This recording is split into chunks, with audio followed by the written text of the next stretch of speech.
cover. They were wearing the same thing.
Yeah, you want to just point at me when it's okay to start talking?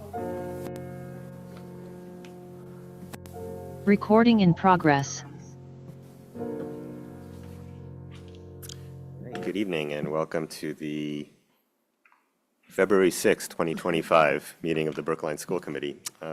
I'll start by mentioning our remote members who are joining us on Zoom, Val Frias, Stephen Ehrenberg, and Mariah Nobrega, in addition to the 6 of us who are here in the room. All right, I'll begin by moving our administrative business.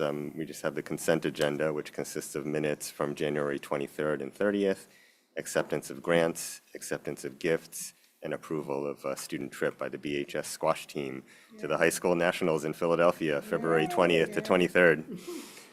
Do I have a second for the consent agenda? Thanks, Suzanne. Any questions or comments? Yes, does that include the IDEA grant? Yes, that's under acceptance of grants. It was discussed yesterday at Finance. Okay. Stephen has his hand. Yeah, Stephen? Yeah, I have a number of questions about the IDEA grant. Can I ask them now or shall I wait? I better ask them now. Okay. I'm bringing it up. If you can just hold on just a moment. Is Dr. Gibbons in the room? As you know, the members of the subcommittee, only members of the subcommittees can ask questions now.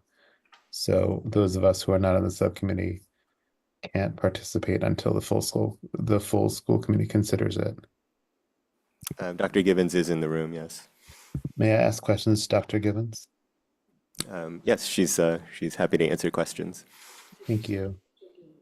Gibbons. Okay, go ahead, Stephen. Thanks. I'm pulling up the document. So last night, sorry, I'm pulling up the document. Easier to use this. I'm sorry, just give me one moment.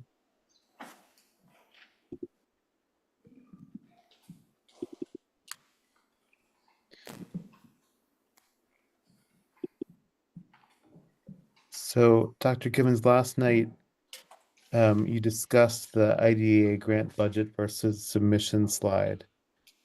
And I think Val asked you about the teacher salary line item.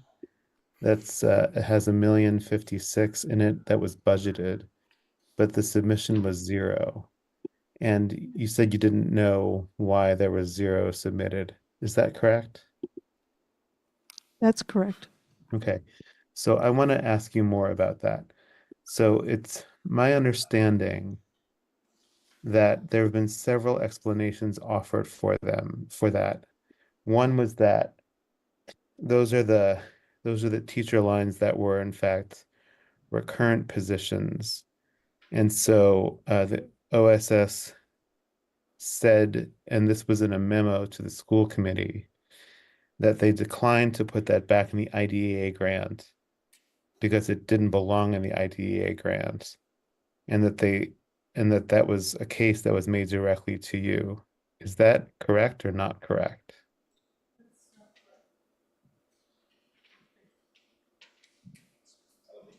Oh, sorry. No, So the teacher salary line, those 12 positions, are they or are they not are they not recurrent positions that were previously first-time positions under the IDEA grant? they are positions that were included in the grant in '24, typically with recurring grants, especially IDEA, where it's the federal contribution to special education costs. They are typically the same staff year in and year out that are on the grants.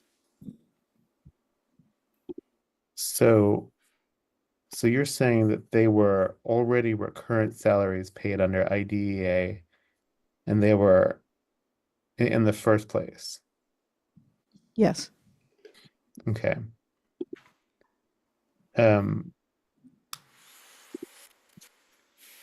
So was there any explanation whatsoever offered to you as to why they were not submitted?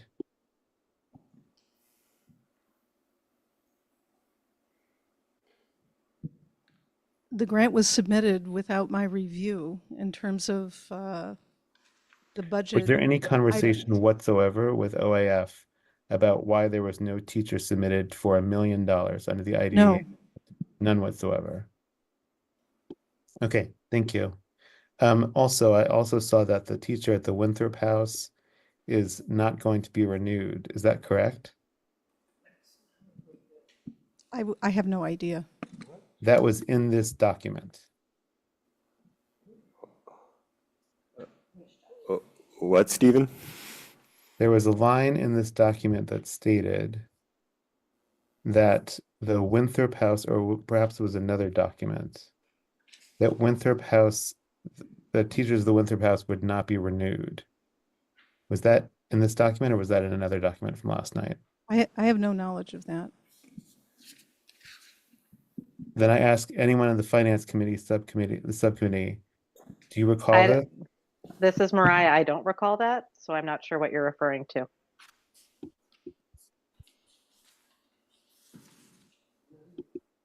Okay, I'll find it and I'll get back to you.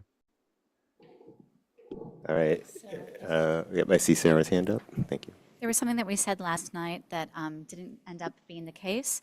We were trying to think about how many students were in the middle school Winthrop program. It turns out there's 5 and 3 in referral right now, so I just wanted to update that. 5 and, I'm sorry. And 3 in referral, 3 in the process of being referred into the program. Thanks. All right, any other questions or comments before we vote on the consent agenda? Thank you, Dr. Gibbons. Okay, I don't see any more, so let's take a vote. Jesse? Yes. Sarah? Yes. Suzanne? Yes. Helen? Yes. Carolyn? Yes. Stephen? Yes. Val? Yes. Mariah? Yes. And I vote yes as well. I'm sorry, I found it. It was under OSS restructuring. It says eliminate program coordinator Winthrop House. Is that not linked to the IDEA grant or is that something separate altogether? You're talking about the position control report? That's right. That position, if you look, it was elevated to a director and the salary from the director came from the coordinator. It's just the same person whose position has been a promotion because of the larger scale of Winthrop House. I think we actually voted on that as a committee. Yes. Yeah. Thank you.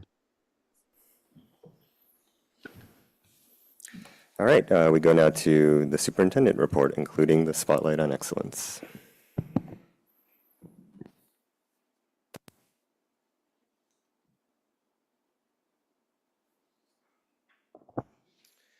Good evening, Brookline. Happy snow day for those of you that partook and enjoyed that. Our superintendent's update for tonight. The FRR Principal Search finalists are here before you after a thoughtful and rigorous interview process. We're pleased to announce that 3 candidates have been identified as finalists.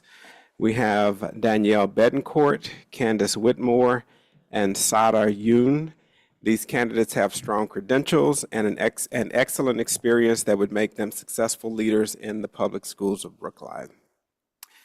We look forward to introducing the 3 finalists to the FRR staff and parents and caregivers in the coming week. Meet with the FRR staff. The meeting there is going to be Wednesday, February 12th from 2:45 to 4:15.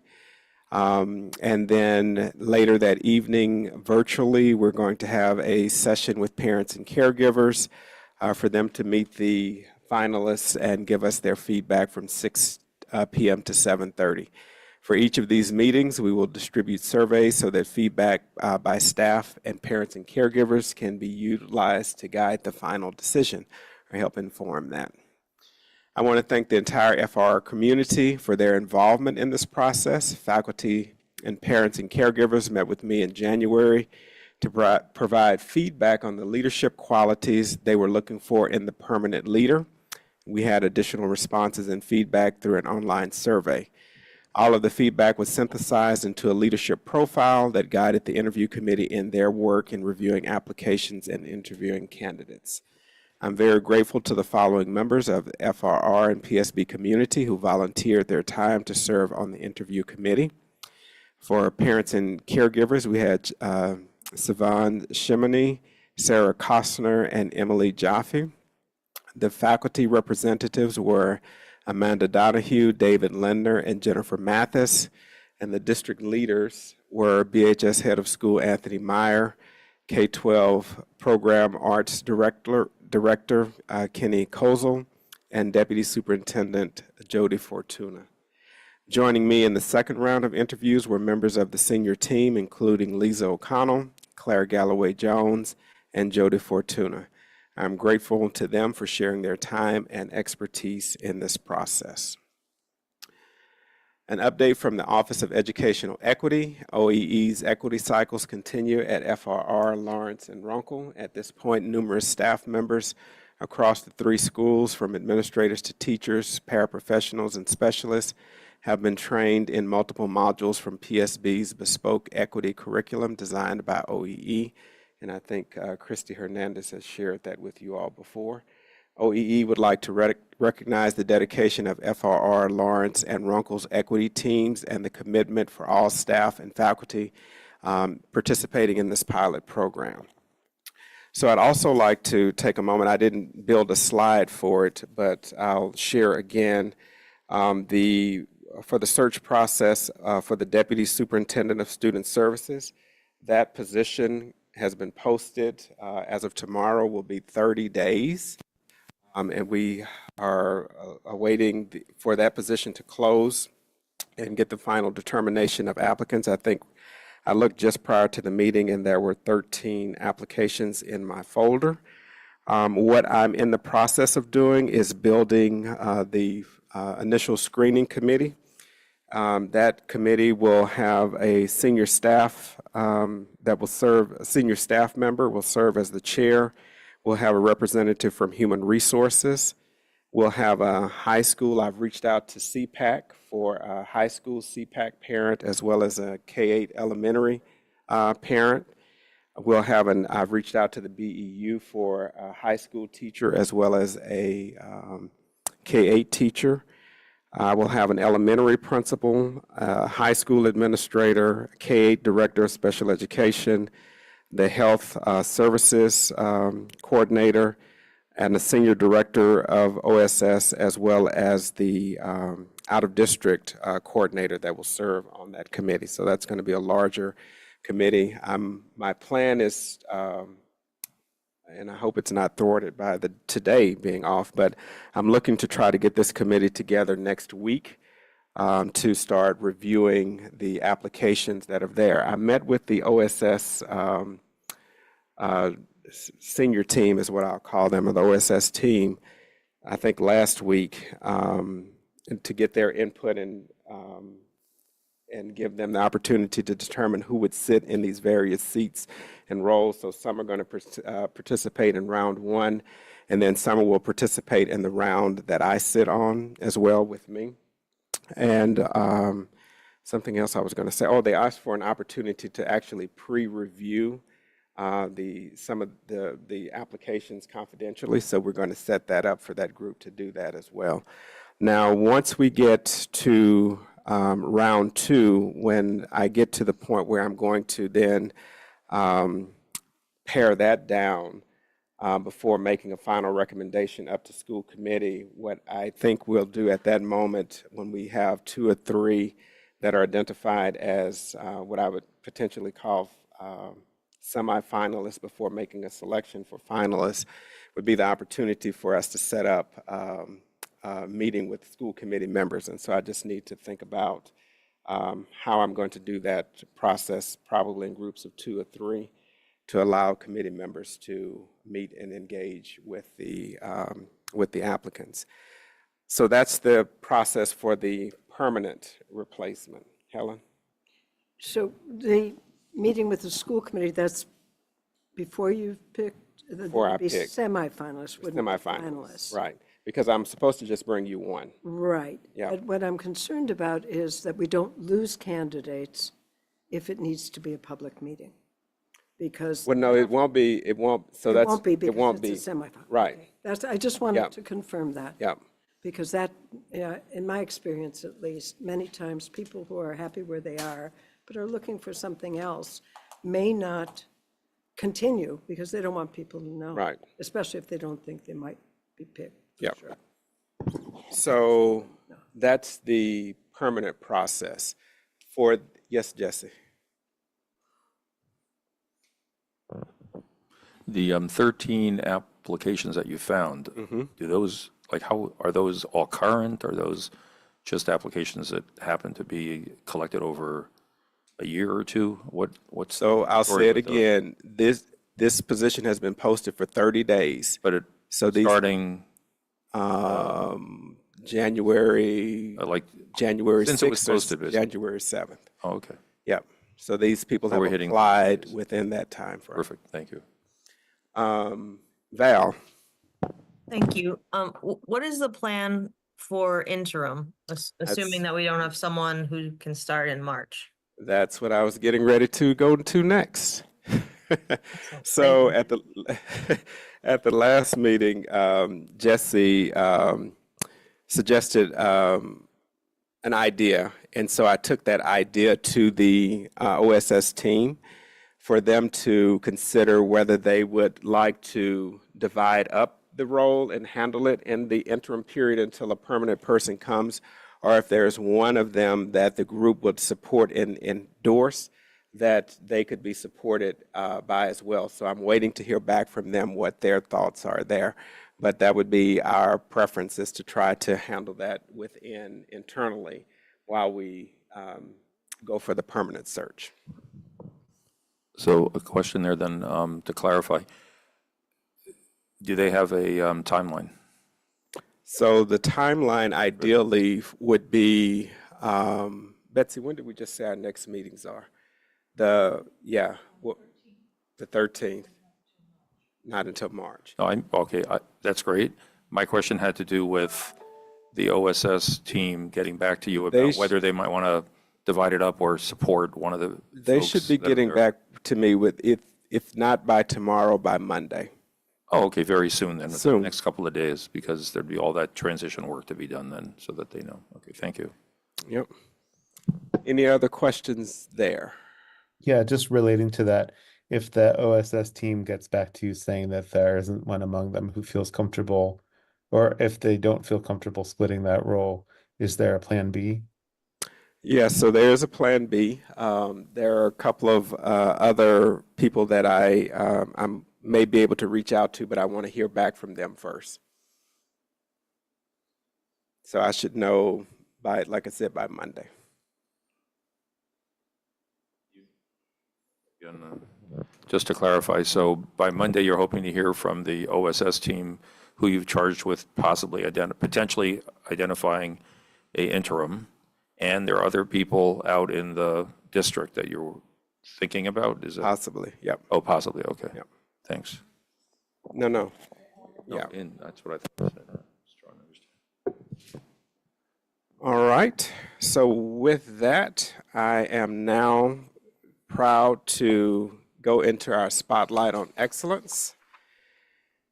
Let me put my glasses back on. Arts offers powerful opportunities for us to build fellowship with one another.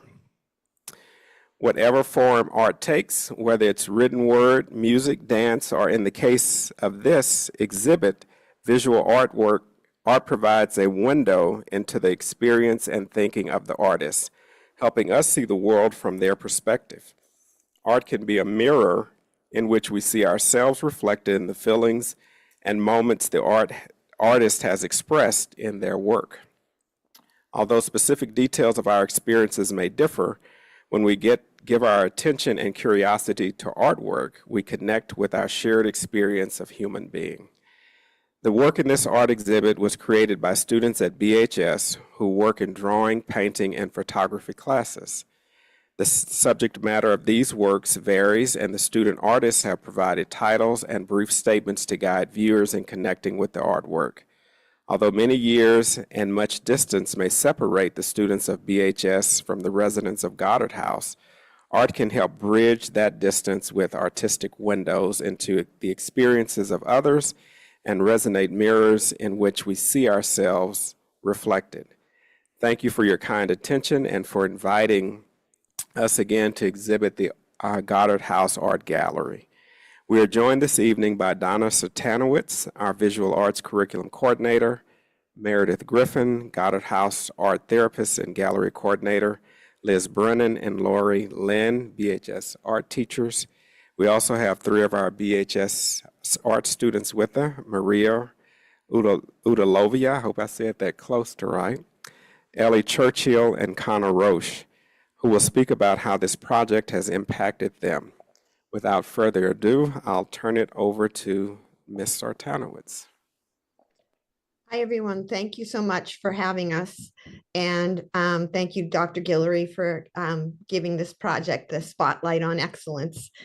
I am the coordinator for visual art, and and the whole department at the high school really feels like artists play a critical role in society. And so we were very much interested in moving our students' work off campus and out into the Brookline community. And then serendipitously, somehow, Meredith Griffith over at the Goddard House emailed me the very week we had talked about this as a department, and asked if we would be willing to show artwork in the gallery at Goddard House and make a connection with the members of her community. So I'm going to share my screen so that I can show you some of the fabulous work that is in the gallery. And Meredith is going to talk to you about how this project has impacted her community. And then Liz and Lori will talk about how this has benefited their curriculum, and we'll also give the students a chance to speak about how this benefited them. So take it away, Meredith. Hi, everyone. Thank you for having me tonight. As Donna said, I'm the art therapist at Goddard House Assisted Living, and part of my job is to manage our Gallery M, Gallery M being M for Matilda, who is the founder of Goddard House. And I really try to find various community artists to display their work. But we really like connecting with different organizations. In addition to Brookline High School, we also had Gateway Arts do an exhibition with us. I think you might know them, based in Brookline Village, because really our residents love feeling connected to the community. That's why a lot of them came to Goddard House. As you probably know, older adults often face social isolation. A lot of them might have been living alone, away from family. So they moved to Goddard House because of our sense of community, to create community, and they want to continue to feel connected to community, whether that's what they, their friends and neighbors at Goddard or the greater Brookline community. So by connecting and collaborating with Brookline High School, it has just been so wonderful. The residents are thrilled to see the art. I wrote down some quotes to share with you.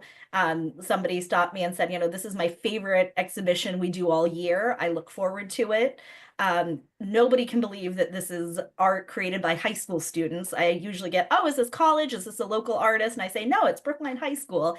And the residents are just absolutely blown away by the students' talent and how well the students really are able to express themselves in the written statements by their artwork. It really helps our residents kind of, see the world from a different perspective and feel connected to a younger generation.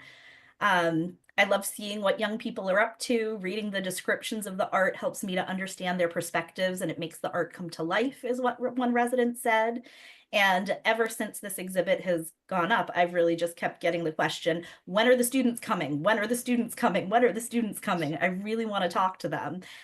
So we do have a gallery event planned for next week where some of the students will come to Goddard House and get to interact with the residents. They get to share their art with us. We get to ask about their artwork. You can see some photos from last year's event in our slideshow. And I think that really just kind of ties our collaboration together and gives the residents that intergenerational social experience that they're looking for, and helps them kind of, again, connect with community. And I hope the students feel the same way, that it gives them an opportunity to, show their art maybe in a new way, connect with the older generation.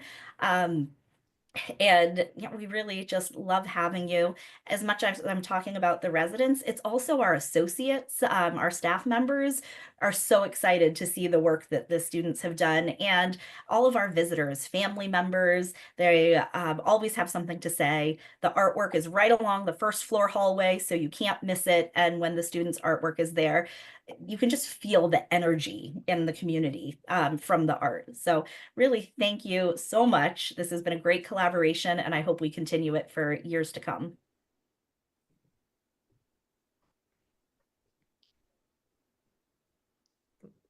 Liz, do you want to say something? Sure, I'd love to. Thank you, Donna. Thank you, Dr. Guillory and Brookline School Committee. Oh, I'm glad that the slideshow is starting to go through, because I really do want to have the students who are here have their work on the screen. So thank you, who's ever controlling that. So I'm going to try to just make this a little shorter, because I know that a lot of what everyone has just said is kind of repeated here, but I'll do the best I can. So throughout history, the artist's quest has been to make meaning. We create to express our ideas, thoughts, and questions about our world, large and small. We grapple with finding ways to express our ideas so that they resonate with the viewer, prompting them to observe, ask questions, make connections, feel, and find meaning. Our students are journeying to make meaning in their work. Their memories, experiences, observations, and questions are fertile sources for ideas to express in their work. Questions and topics our students are exploring in their work this year include: what is sacred? And when does something or someone lose honor? What do we inherit, tangible and intangible? How can I tell a cautionary tale? How can I examine our history through the lens of baseball? And what is it like to love and lose someone? These topics and questions are the perfect starting point for our students and seniors to gather as they speak to our shared experiences as humans. Thank you, Meredith and the Goddard House, for allowing our students to complete the final and essential step in the creative process. That being sharing work, engaging how the work lands with the viewer. It's scary to put yourself out there, but so satisfying when the work sparks such enthusiastic interest and leads to meaningful intergenerational conversation as it did at the Goddard House. I was so proud to be Maria's, Connor's, and Ellie's teacher the day we visited the Goddard House. The students were patient, kind, and attentive while answering questions about themselves and their work. The residents showered them with accolades, and I think our students were actually in shock when the residents broke out in applause for them. We all left feeling so uplifted. Thank you so much, Meredith and the residents of the Goddard House, for your hospitality, and we look forward to this year's reception and continuing this yearly tradition. Thank you. And then should I introduce the students, or Lori, would you like to go and then we can introduce the students? Well, I think what you just said was so fantastic. I don't have a whole lot to add to that. So I just want to thank you again, all of you, for having us here tonight. Thank you, Donna and Meredith, for putting this show together. It's been such a special experience for us and for our students. It's really important in a project-based class for students to have an authentic experience of sharing their work with the community. Donna's been great about doing that at BHS, but also, building these connections outside of the school in the greater Brookline community. I had something written down. Let me just see if there's anything else I wanted to say. When I'm having the students pick work for this assignment, one thing that's great is having them think about their audience, choosing work that is meaningful to them, but they think will also connect with the residents of the Goddard House. They really enjoy having that conversation and figuring out what kind of work they want to share with that community. And the other thing that I really love about this is that it legitimizes their work to be able to show in a professional gallery space. The students feel so proud of what they're doing. And I'm really also looking forward to going to the reception next week. So thank you so much. Okay, so I guess I'll introduce our three superstars. They are amazing. Connor Roach, Maria Udalova, Udalova. I apologize, Maria, and Ellie Churchill. Hi, my name is Connor Roach. I'm a senior at Brookline High School, and I've taken classes through the art program for all 4 years. Being able to display pieces is a very rewarding experience for us, and especially when it leads to a connection between us and the community. It gives a perspective outside of the classroom setting from people with different backgrounds. So it's a valuable experience for us, and I'm glad to hear that the residents also enjoy it a lot.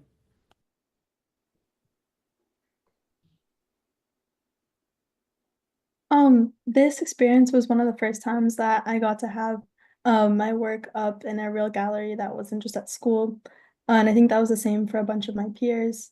And I felt like when we went there and we got to talk to the residents and share like some of our experiences and explain our paintings, like they got to start talking as well. And it was really interesting because a lot of the residents also have like histories and backgrounds in art, and then they share about that and then they can give advice. And I'm just really glad that future students will also get this opportunity.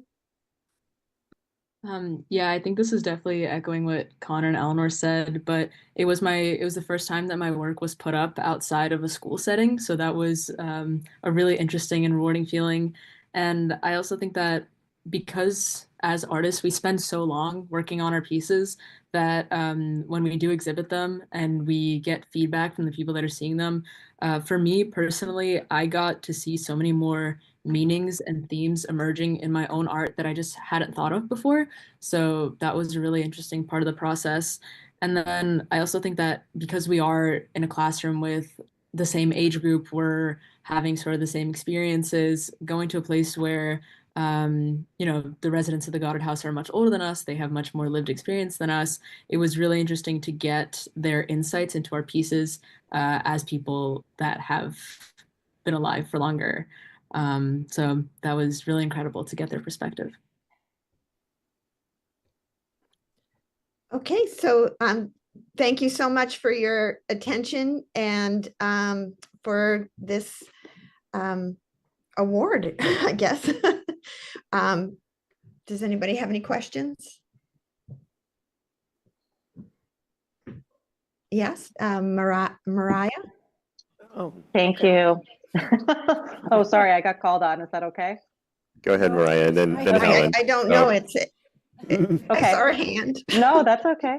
I just wanted to say that this is wonderful.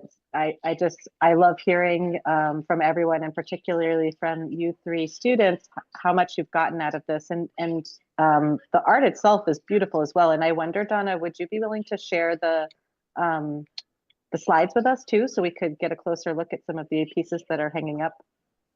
I could even put more slides in there if you wish. I would love to. I could certainly share them with you, and also you could go to the Goddard House and see them in person if you want. You just need to register at the desk, but the gallery is actually open to the public. Oh, wow. Okay, wonderful. Well, yeah, I would like to do both of those things. So thank you. Thank you for this wonderful collaboration. Yeah. And Donna, could I mention? I'm sorry, Mariah, the students that are here today, they're AP students, and they will have an end of the year sort of a thesis exhibition, and that will be in the PTO newsletter. So you can see that as well. Thank you. Wonderful. Thank you.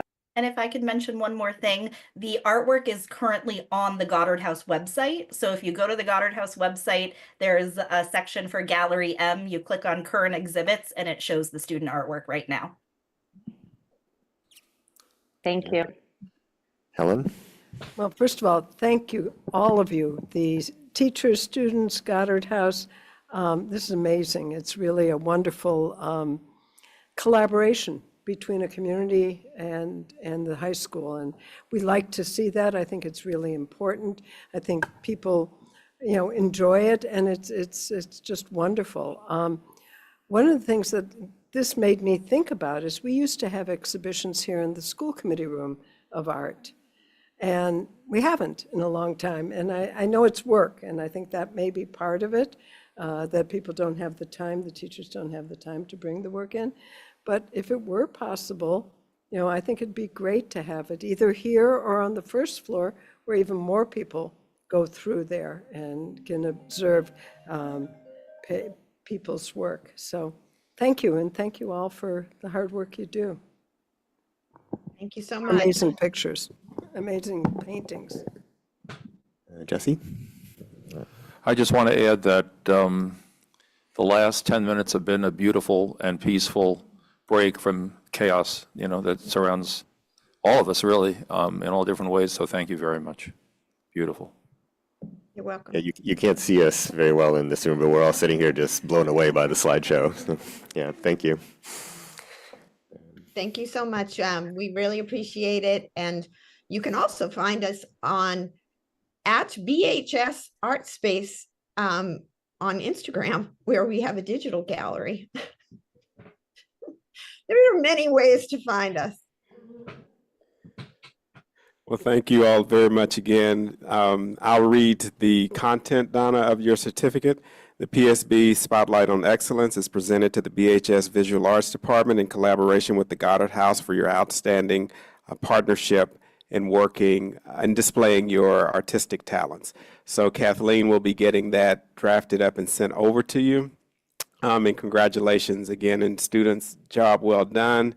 Faculty and staff, excellent work and partnership with Meredith. Thank you all very much for being here and sharing this with us tonight. You're welcome. Thank you so much.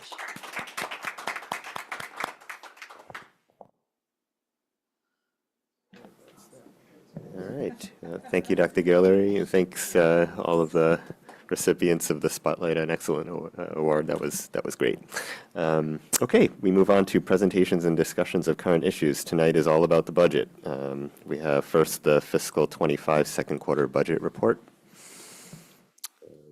Is that going to be Mariah or Susan? I Who's think going I to lead on will that? I will do the summary, and Okay. then, of course, Susan or other subcommittee members can fill in what I might have forgotten, if that's okay.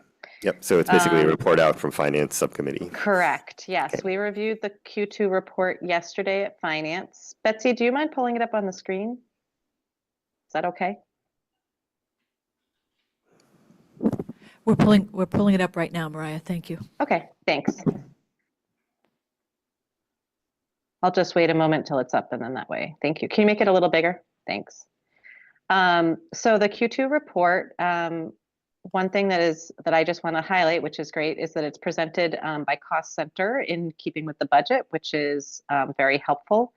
And so for each cost center, and you can see that there is both the salary and the non-salary expense lines. And then there's the approved budget, the expenses as of January 9th, which is approximately Q2, and then the encumbrances, and then the balance. So if you don't mind just going to the end. Actually, can you go up to OEE? I just want to mention one thing that we talked about, which is that we discussed the contract for the equity audit, which, if you can see, is not yet encumbered either, because this is January 9th, but that was a discussion about the status of the equity audit. And then if you could keep going down, and I think we can basically just go all the way down to the bottom, a little bit up to so we can see the total chart. Thank you. So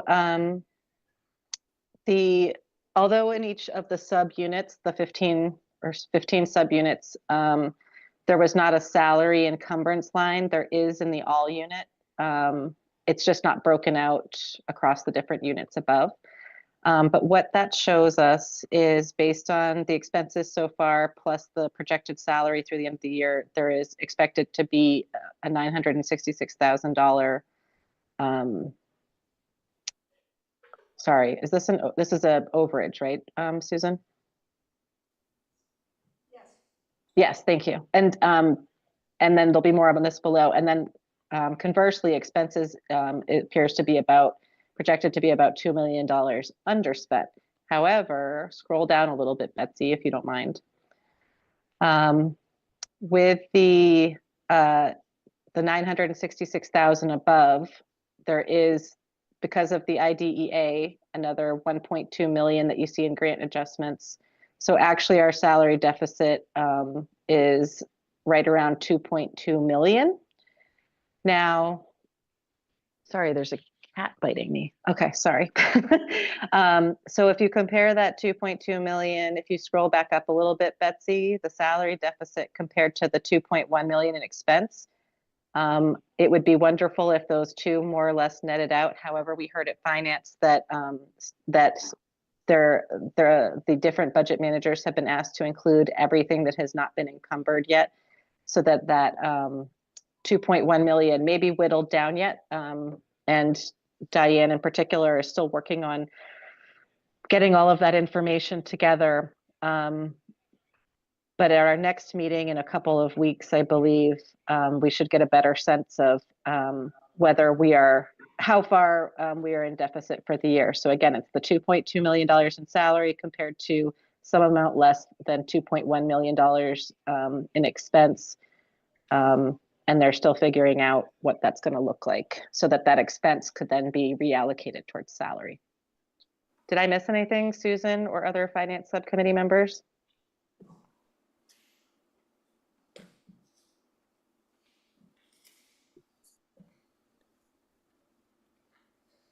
Just want to understand what the encumbrances mean. So at this point, has everything pretty much are all the expenses that we're anticipating in this fiscal year pretty much encumbered by now?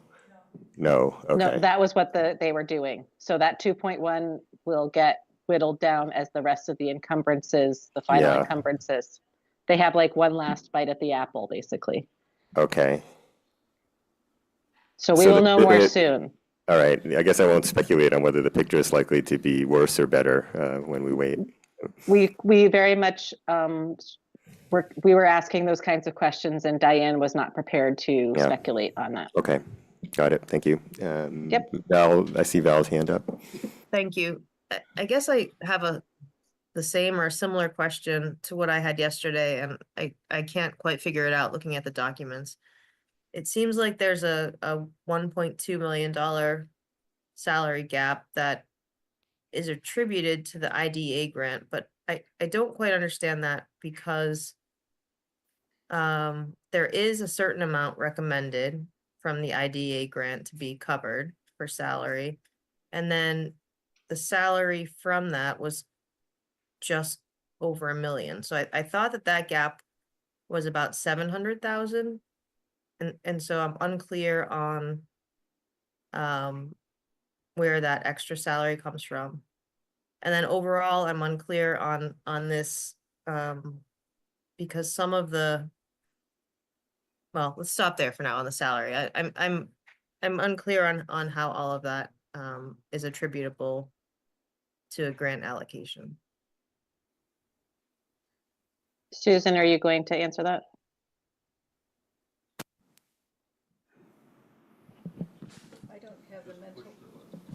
I don't have the mental acuity tonight to follow through.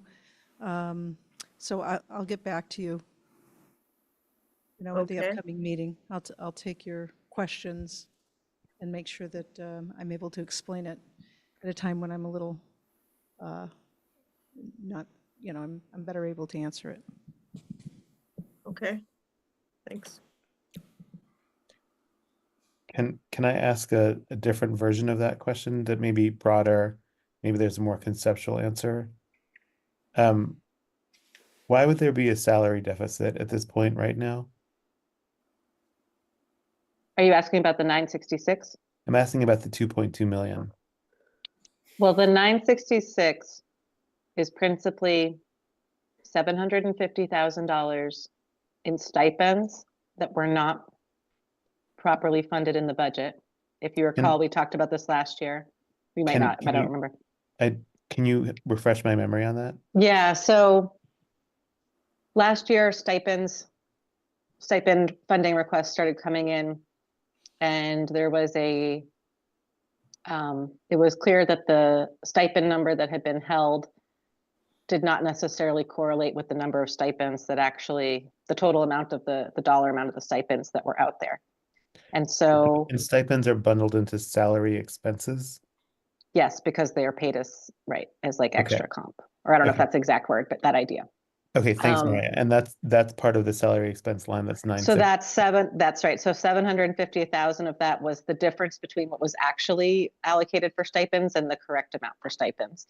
And then there was 4, I believe it was paras that do not have a funding source yet. So that was another 100 and something, or it's like, that's the 966 basically, is it's principally these paras plus the stipend amount. Okay, so I understand the 966. What are grant adjustments? That's the IDEA difference. But if I understand correctly, Susan, and maybe I'm misremembering, part of that is budget. There was additional funds charged to the FY24 IDEA. There was additional expenses charged to the FY24 IDEA. That's around 150,000 more than what it was actually in IDEA. So there's 150,000 there, and then the balance, $1 million and change, is related to the reallocation and the change between what had been submitted for last year's That's the IDEA budget. 1.056 line that I was questioning at the beginning of this meeting? The 1 million zero. No, you were That asking about just the references 10 teachers. The 12 teachers, right? I don't know that it's directly from that, but maybe Susan can Yeah, say if it's directly from that. Sorry, I'm still just following up and trying to catch up, Mariah, because if we're Yeah. doing this reconciliation for Q2, I'm not sure how we're then using the full FY25 IDEA number. Do you know what I mean? Like, is this a Q2 report or? This part, I think, is a projection, because if you look above, if you don't mind scrolling up a little bit, Betsy, this is also a forward projection. See how it has the encumbrance as well as the expenses to date? So it's not just through Q2, it's also projecting to the end of the year. It's actuals through Q2 with projections. Well, it's unclear, right? The sum is expenses exactly as of 1/9/25. Those are actually, everything except the approved budget are actuals right now in that. The encumbrances aren't actuals. The encumbrances are, well, I mean, I guess they are theoretical. They are actuals for 1/9/25. Right. But you're I mean, saying, if someone leaves tomorrow, like if someone resigns tomorrow, then their salary is not paid out through the end of the year. So it's more like a projection on the salary side. And the same thing is true with expenses. If a contract is encumbered and not needed, it's still a projection. They're encumbrances, they're not actual. Right, but that's a half year is what I'm saying, right? That's a half year as opposed to the number that's down below, which is a full year. Do you understand what I'm saying? I don't, this because top the table- this last top table is- column, Not this column, I'm scrolling down to where it says 1.2 grant adjustments. That's a full year, right? but so then is the table salary above a full deficit year. As of January. Is that as of January or is that through January? Salary deficit as of January or through January. That is the projected salary deficit for the year. Is I think right. Okay, thanks. Hopefully I got all of that right, but Susan can correct me afterwards if not, but I'm pretty sure I'm close. Yep, we got a thumbs up from Susan. Thank you. Right, are there any other questions on this quarterly report before we move on to next year's budget? Carolyn. yeah, oh, okay, after And Carolyn, then Jesse. I think I just wanted to kind of repeat part of what we talked about, and was a question for me in Finance Subcommittee, which, and it's not necessarily a question for Susan right now, but it could be. So there was some discussion about whether, due to our extreme situation in this fiscal year, not to mention next fiscal year, what, if any, spending was being frozen.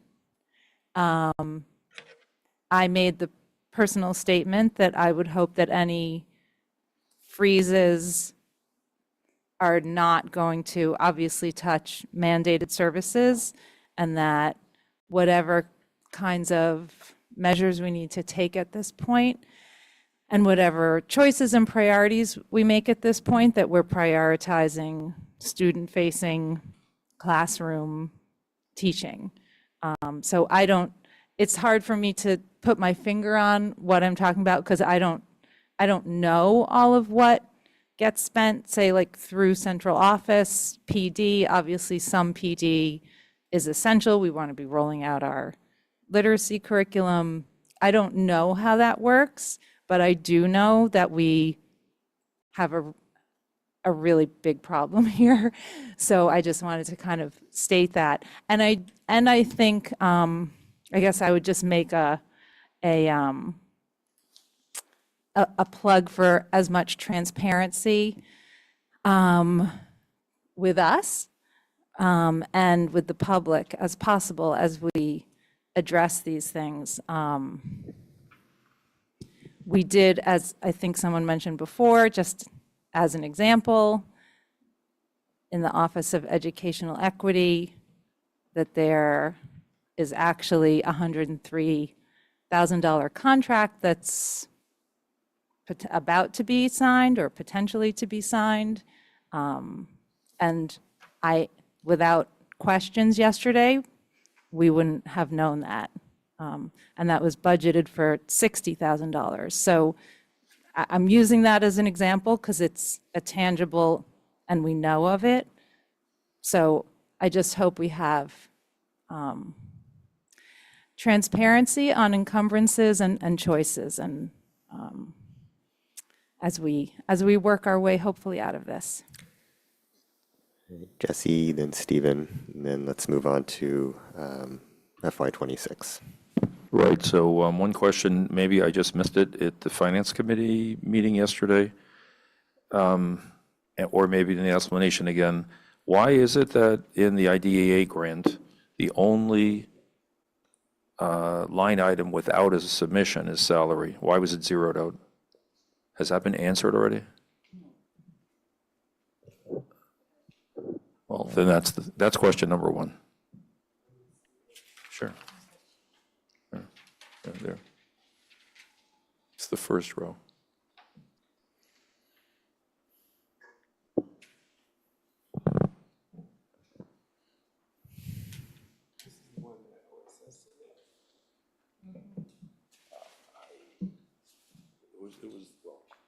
It was the one that was presented at the Finance Subcommittee meeting. I think this is the same copy. Right. It's in your report. It was submitted without the inclusion of the salaries for the teachers, except for.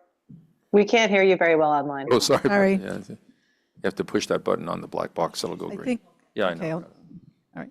So the grant was submitted without the inclusion of the teacher salaries that had been on the grant before. Right. Prior year. And when we built the spending plan for the year we're in now, those salaries were allocated off to that grant, just like other salaries are allocated off to the BEEP and other,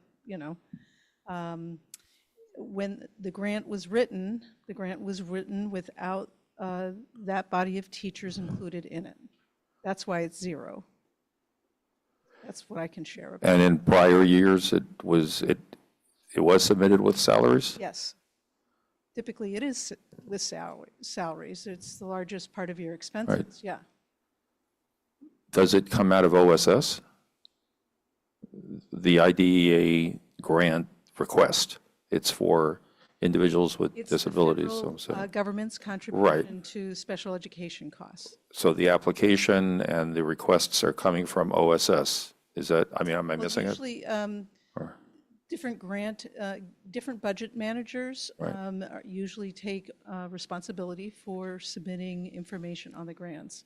Typically, we work collaboratively Sure. with the budget managers, and when we put the proposal together, as you'll see as you read through this, the grant information is included in our spending plan. So did someone just miss it? 12 people's worth of salaries? I mean, in other words, is there some process that safeguards that year after year, if IDEA grants are being applied for, that teacher salaries are included? I mean, wouldn't it have gotten flagged? Wouldn't it have, someone noticed it? I mean, Well, you I know. mean, everybody Yeah. here and in senior leadership was involved in the development of Okay. the spending plan. I can share that the finance director provided the deputy with a list of the staff members who were allocated to the grant Okay. and asked and said that she would be more than happy to sit with her and help her go through the grant application process. So I can say that happened in the summertime. So there was awareness. Okay. And in fact, the folks that were on the grant in FY24 were also, Involved involved, or. right? I mean, so it's, Okay. I don't have any understanding about why the grant was written the way that it was. Right, okay. I wasn't consulted about that. Okay. All right, and I guess my second question was, I read through the email from town council about the ability of school committee members attending subcommittee meetings, not being able to say anything because of open meeting law considerations. That was difficult, at least for me, and I think I'm aware of other school committee members who attended the finance subcommittee meeting, which is now under such intense scrutiny, but basically couldn't participate. And so I think I read in that town council email or document that one approach could be to like twin a subcommittee meeting with a school committee meeting that basically allows all participants to participate, which probably would help two things. One is we would have all been able to participate in the subcommittee with questions, clarifications, so that we're not bringing them all up at a full school committee meeting, a night later or a week later or whatever.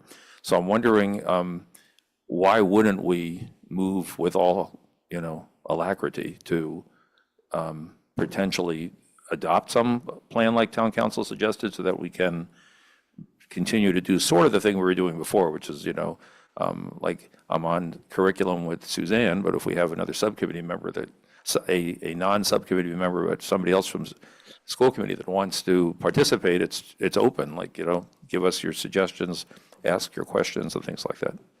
Thank you.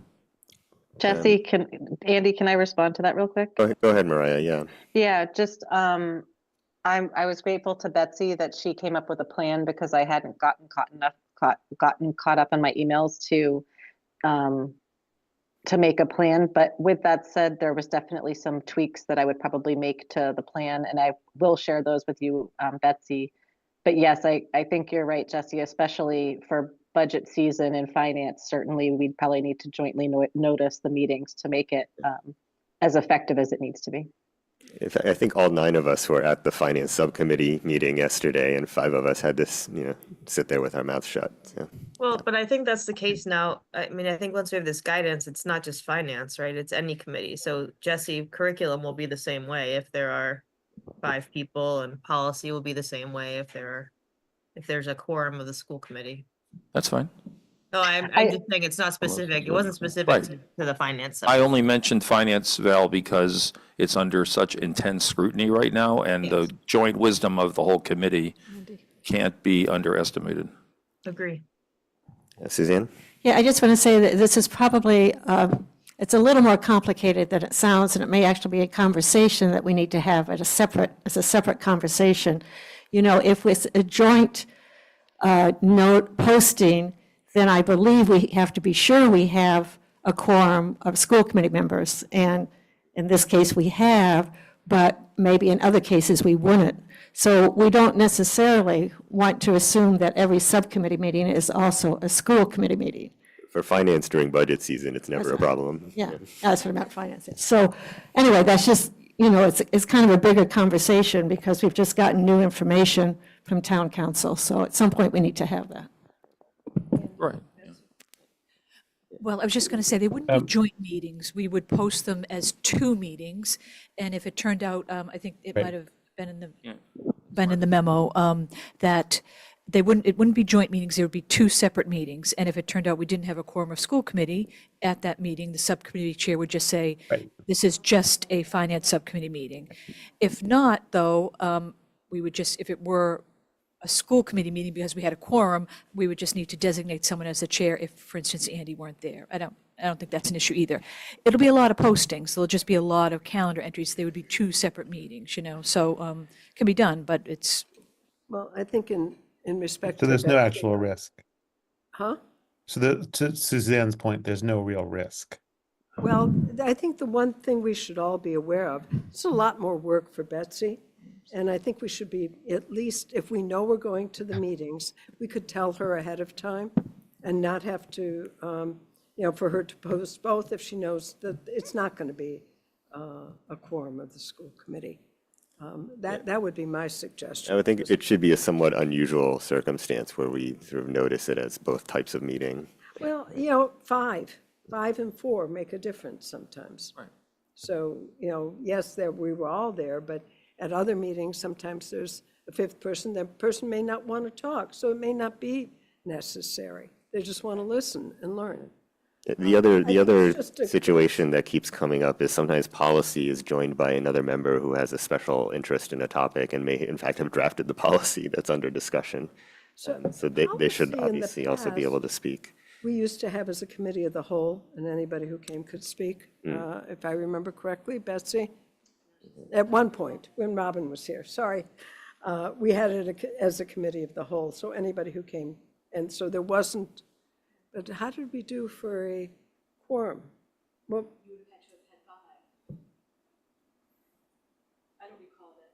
yeah, this was, Yeah. Yeah.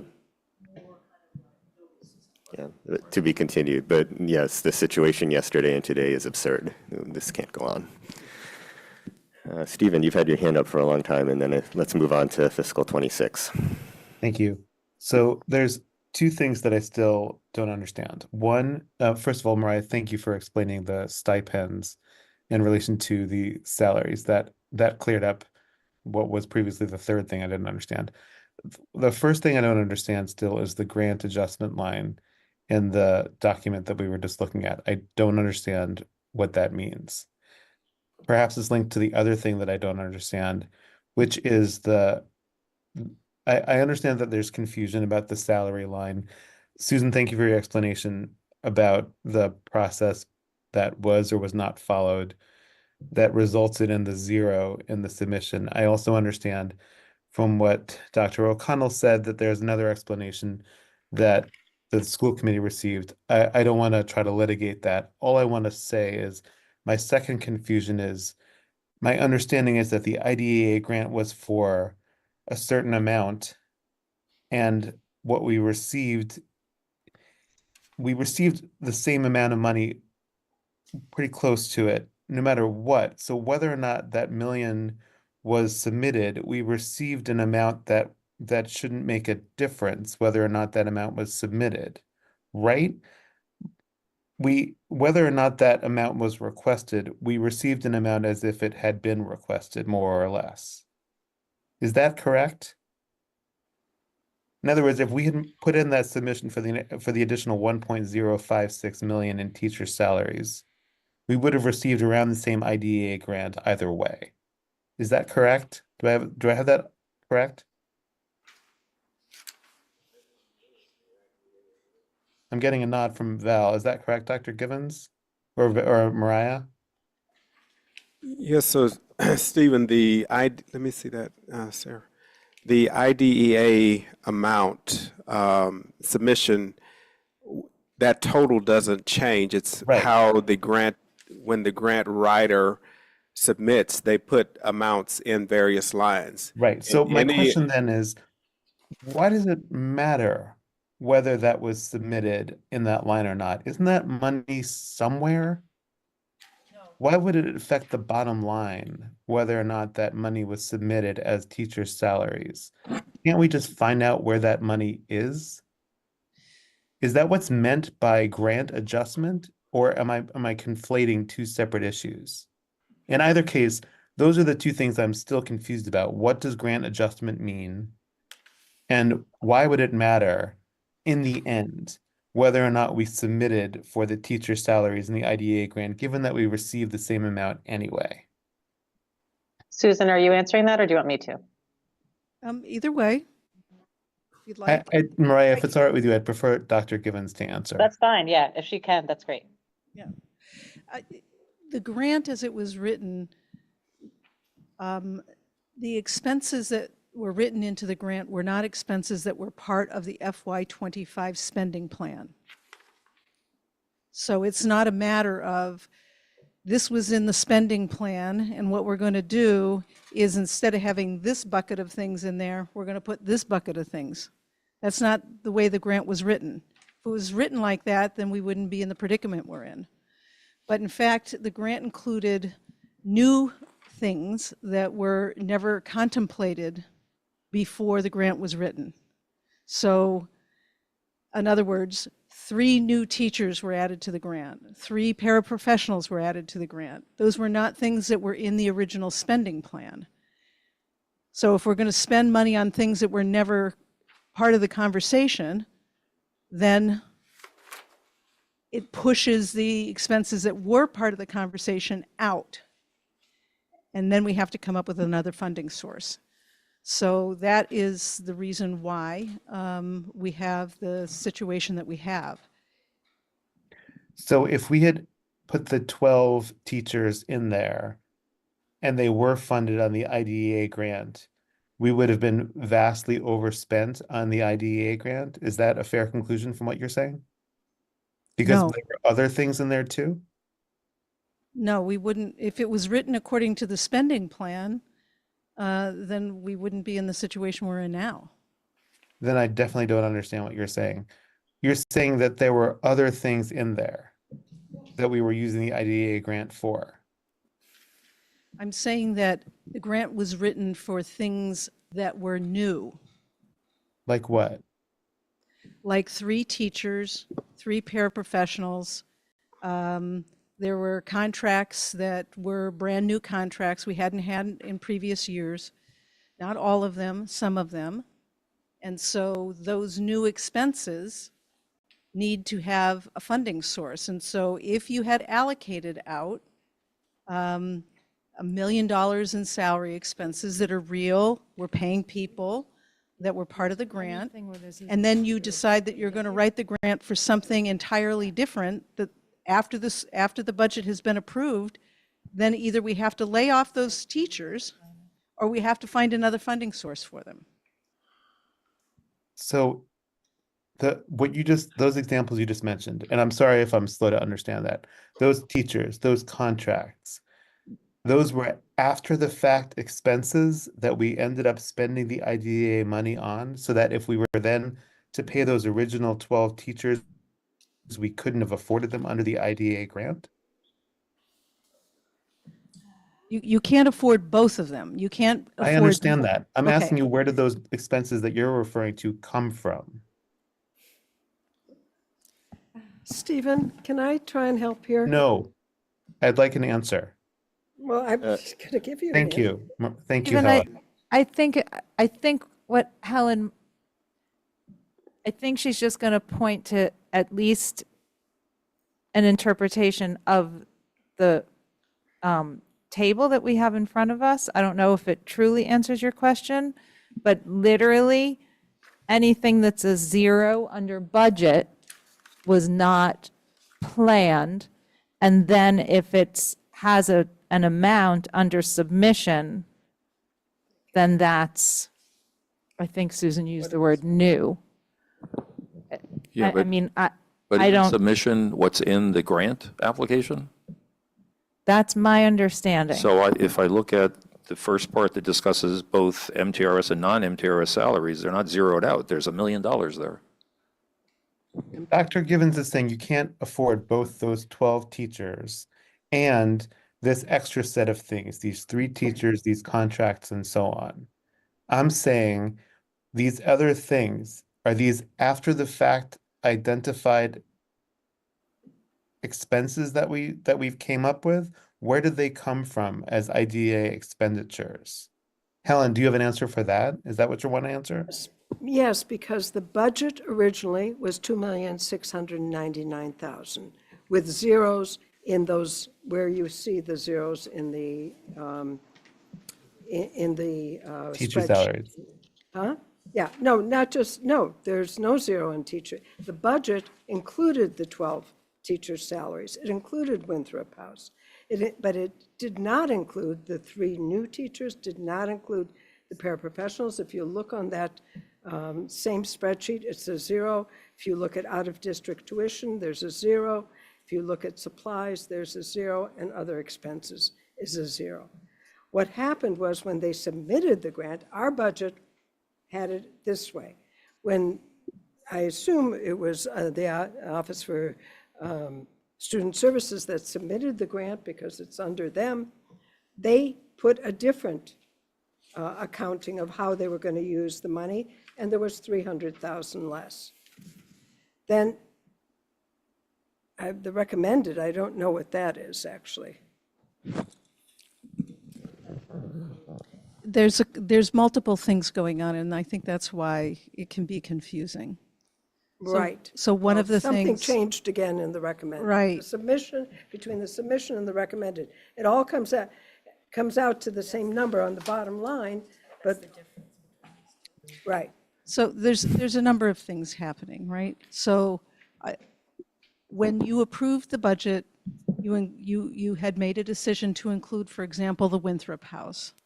When it was presented, and we talked about it last year, we had estimated it would be about 250,000 for the 3 teachers. Mm-hmm. Do you remember that? Yeah, we Yeah. had it in the chart and everything. Mm-hmm. And so it's my understanding that, and you know, commonly you would get more money in grants, you know, from year to year. But in this particular year, we didn't get more money. And so one of the pressures is that instead of getting more money for the grant, we got less money. So that created a piece of the problem, right? Because if you write a grant, I'm just going to use round numbers. Let's just say you have $1 million, right? If you are expecting and allocate $1 million of expenses and then you only get 900,000, then you're going to have a bit of a problem there, right? You're going to have to find a funding source for that 100,000, or you're going to have to cut something. So that was part of it. That's part of this equation. Less revenue than anticipated. It's a no-fault situation. It's just a situation, right? So that's a piece of the challenge that we have. In addition to that, the staff that were allocated in the spending plan, just like we're going to do in this budget cycle, we identify what our total needs are, your educational plan, and we translate that into a spending plan. A spending plan includes the use of revenues besides taxpayer dollars. Once the spending plan is set and the revenue is set for the year, we don't get any more money typically. And so if we had, and this would be true whether it is the IDEA grant or it is any other special revenue fund. If we don't get enough revenue to cover those expenses, we have to either cut or we have to find another source within the 4 corners of our allocated revenues. And so it's a combination of a couple of things that have happened that cause us to be here. And it's not one piece of it, it's a combination of each of these. And that's why and I hear what Val's saying, and I will show you how the various parts are influencing the deficit. I get it. You want to hear that, you want to see that, and I will give that to you. I just can't do it right here tonight. Right. Just Stephen, I mean, my understanding is that the general fund budget was built on the assumption that certain expenses would be covered by IDEA. The IDEA as submitted did not include those expenses. That's the issue. and when you It's say not really about where did the money go. Right, It's that we undertook more than we can actually cover because some of these expenses, we thought it would go under IDEA. It turns out we didn't actually submit for them. So when you say expenses, you mean salary expenses as well? Well, I guess the salary thing is the biggest part of what we're talking about right now. I guess my question is, and again, I just got this tonight to look at, so I'm trying to catch up. Page 2 of the IDA grant adds up to the exact amount that's in the 2339 that Helen just referred to, the submitted amount. Yet, and some line items even match, yet the top 2 lines are for salary, just under $1 million, but it shows 0 in submitted. So is it a mistake? And I mean, is there a mistake in this summary chart we're seeing or something? Because page 2 shows 2 lines of salary, one for professional MTRS and one for non-MTRS. So if it's here in the submission, why isn't it in the summary for submission? It's sorry? Oh, it's under yeah, okay. That's where the salaries are. It's under Winthrop House. We should just leave it. Winthrop House salaries. I separated that out so that the school committee could see that their wishes were honored. Winthrop House was added, the middle school Winthrop House was added with the understanding that the grant would pay for the Winthrop House. So that's submitted of 190,000 in the here? And so what was submitted in the grant was the 191. 191. However, the actual cost, when you add up how much it costs us based on the hiring, it's 328,000. So there's like $180,000 Yes, delta there. right. But how does that relate to the? I didn't write the grant. Oh, A lot okay, of the okay, questions okay. you guys All are right, asking, okay. I cannot answer. All right. Was not involved in it. I didn't even get an accounting of it until the middle of December. Okay. So you're asking me questions All right. that I'm never probably going to be able to answer for you. Well, I think that's part of it, Susan, is like, how was it that there was no communication on this grant between July and December? I think that's sort of the overarching question. And it's one I share also. With that, I think we'd better move on to tonight's centerpiece, which is the presentation of the superintendent's fiscal year 26 initial budget request. Dr. Guillory?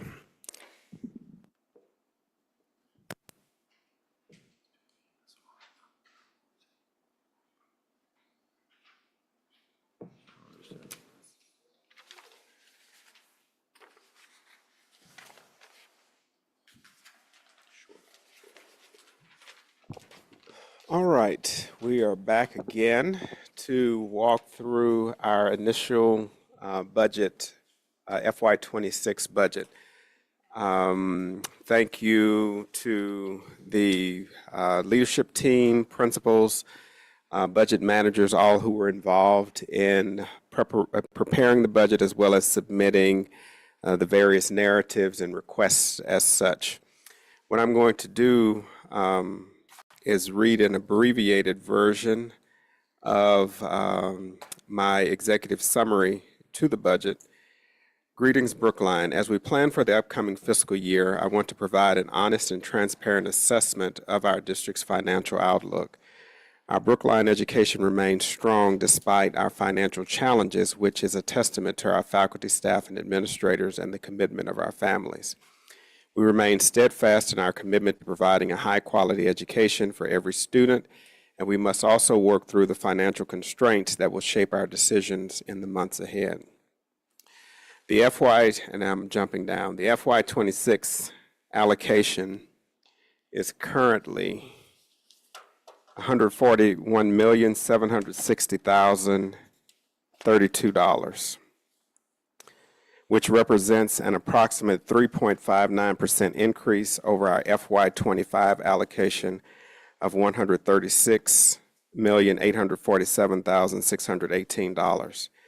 The initial budget request as presented is $149,994,616 and recognizes a projected shortfall of roughly $8.2 million. This $8.2 million includes contractual obligations, newly requested positions, and the structural deficit or gap elements, and we'll get more into that through the presentation tonight. I will be working with the leadership team to make recommendations to the school committee on lowering the delta between our allocation and final budget in the coming weeks. Despite these challenges, we remain optimistic. The strength of our school lies in the dedication of our talented educators and staff, the resilience of our students, and the dedicated support of our community. Working together, we will navigate these austere financial times while staying true to our mission, providing a world-class education that prepares every student for success. Thank you for your continued partnership in supporting our schools and students. So with that, we will start our presentation. Our agenda tonight is look at building the budget, looking at the FY26 budget guidelines, alignment of the school committee guidelines and the strategic plan, FY26 enrollment projections, staffing expenses, and we didn't actually put additional considerations in, but have some initial closing thoughts there. So building the FY26 budget. Susan, I think this is you.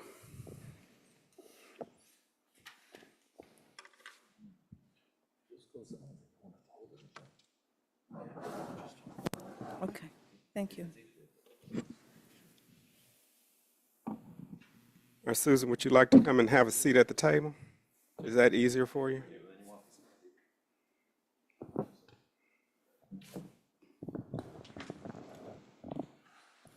Sure.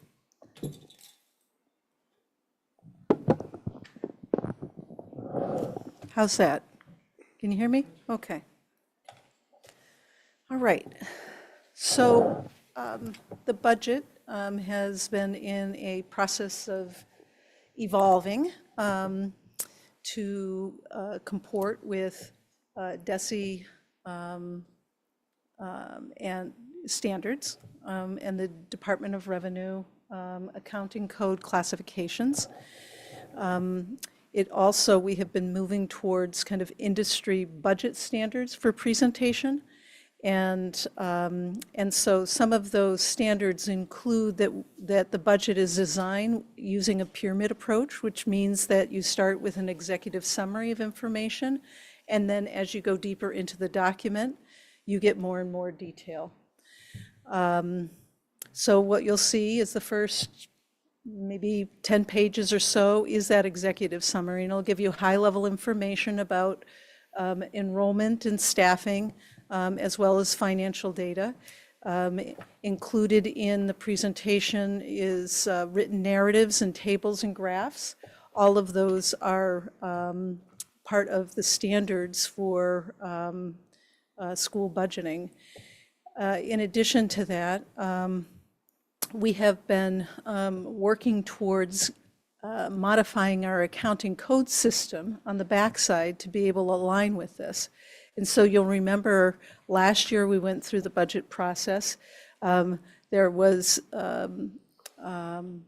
account codes that we began to collapse because there were, let's say, 5 or 6 different account codes with titling that got confusing as to where you might be budgeting versus spending. So you might have a line called technical tools, you might have a line called online tools, you might have another line called digital literacy tools. So, you know, the titling became ambiguous. And so what we did is we worked to consolidate account codes into these categories that you see presented here in the budget. And so one of the things that makes it challenging to do is to take data from 23 and then have it map to the identical accounts in 24, which they were changed for your 24 budget, and then in 25, this last round. So the thing that I think you'll find helpful is that there is parity between 25 and 26 very tightly. And in 24, when we closed the year, we were able to map most of our expenses in 24 to that same accounting code system. So when you look, you won't see these wild changes from one year to the next in general. There's still a little bit of cleanup that we're doing, but I thought it would be important to point that out. So I already talked about this, yeah. So we can go to the next slide. So what you have in front of you is the FY26 budget bill. Those of you that have it here in the room, you have a hard copy. Those of you that are remote should have it electronically, and we'll have your hard copy as well getting out copies, I think, to the AC as well. And this is published online in our budget central page as well. Okay, and the school committee meeting materials page. So when we look at FY26, the budget guidelines, and I won't read them all here for you, but I'll just give sort of the broad brush strokes. There were budget guidelines that the school committee adopted. Number one up there is staffing and enrollment, and the one that's highlighted, or that we'll talk about a little bit a little bit later, is ensuring class sizes at the high school remain closer to recent historical trends, leverage our K-12 enrollment forecasts to identify where positions can be shifted, and maintain K-8 class sizes within guidelines. For number two, under educational equity, what's called out there is to continue to fund ESY programming that increases access to ESY by providing coordinated wraparound opportunities, including but not limited to SEL, therapeutic, recreational activities, and enrichment. And then funding an educational equity strategy to be articulated by the Office of Educational Equity and approved by the school committee that right-sizes resources directed towards educational equity, whether they are centralized or decentralized. And then under number three, for FY26, align the school improvement plan process as part of the budget cycle, ensure that the PSB budget reflects each school's priorities and goals as described in their SIPs, such as improving student outcomes, enhancing teacher development, or expanding extracurricular activities. All spending should support the broader mission of the school, be tracked against goals, and regularly measured and reported. And because, continuing in FY26, return to a prior practice of holding reserve funds for a limited number of staff. This can be done over multiple years, and we'll see a number of staff that are being held there, and we can have a discussion and dialogue about that.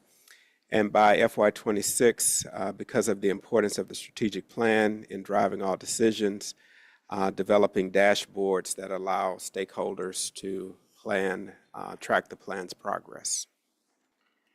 So one item that I didn't discuss there that's in the budget guidelines is the focus on the literacy initiative. The budget guideline for FY26 states that the school committee affirms its commitment to full funding of the district's literacy initiative, including curriculum materials and professional development aligned with the science of reading. The district response, or the alignment to that, is that the first phase of the literacy implementation was funded through the FY24 IDEA grant, as this initiative will address 2023 Department of Education's disproportionate share finding. The supplemental grant materials for phase one are being purchased from the Title IV grant as well. This phase will be implemented, or is being implemented in the 25-26 school year, and includes the introduction of fish tank ELA in grades K through 5. In FY26, phase two of the implementation plan is funded, I think we have a typo there, is from the FY26 IDEA as a strategy to address the 2025 Department of Education's disproportionate share finding. The phase two of the literacy initiative focuses on implementing a middle school literacy curriculum and supplemental materials for Tier 2 supports. Funding for the Tier 2 materials is included in the FY26 OTL budget, ELA, and the general fund budget. For staffing and enrollment, ensure class sizes at the high school remain closer to recent historical trends, leverage K-12 enrollment forecasts to identify where positions can be shifted, maintain K-8 class sizes within budget guidelines. The budget was developed using forecasted enrollments for FY26, historical trends for class sizes at the high school, and the K-8 guidelines of 22 for K through 2, and 25 for 3 through 8. Staffing and enrollment in class sizes. Class size data is provided for each school within the school section of the budget document. Educational equity. I've read these, so I'm going to try to be a little bit more judicious with the time here. And just for the ESY guide. A quick question on the class sizes. Are the numbers in the blue here, are those maxes? Those the maximum numbers? What page are you on? The one you just read from, page 11? Oh, the guide, you're asking about the guidelines. In other words, the forecasted enrollments, historical trends for class size, guidelines of 22 students and 25 students for K to 2 and 25 for 3 to 8. Are those the highest we can, like, that's our maximum that we're shooting? We don't Not to go necessarily, blind or something? we don't necessarily call them caps, but what we try to do is be respectful and not go over that. We also are mindful that not all of our classroom sizes have the same physical space. Yeah. And so some are smaller, some are larger, but what we try to do is be respectful of those and treat them as guidelines as such.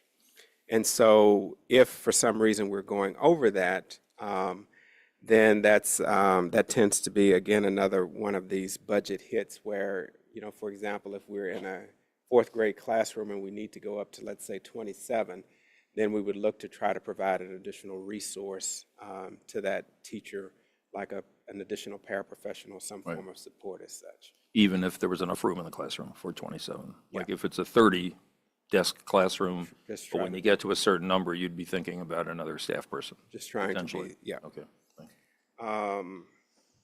Where was I? So looking at educational equity, ESY is part of that. So funding all legacy and mandated summer school programs are included in the initial budget proposal. These programs are funded through a variety of sources, including the operating budget, as well as grants, IDEA, Metco, Title III, as well as revolving funds. OEE and their educational strategy. OEE has been working through a preliminary equity strategy focused on the examination of data, processes and operations, resources through school residencies and policies and procedures, building capacity through the Equity Lead Pilot, Equity Cycle Pilot at 3 schools, and as well as professional development, and the educator diversity program, a partnership through maintaining existing partnerships and expanding the pipeline. I was trying to think of the name of it, but I'm drawing a blank right now. But you've seen presentations on that as well before.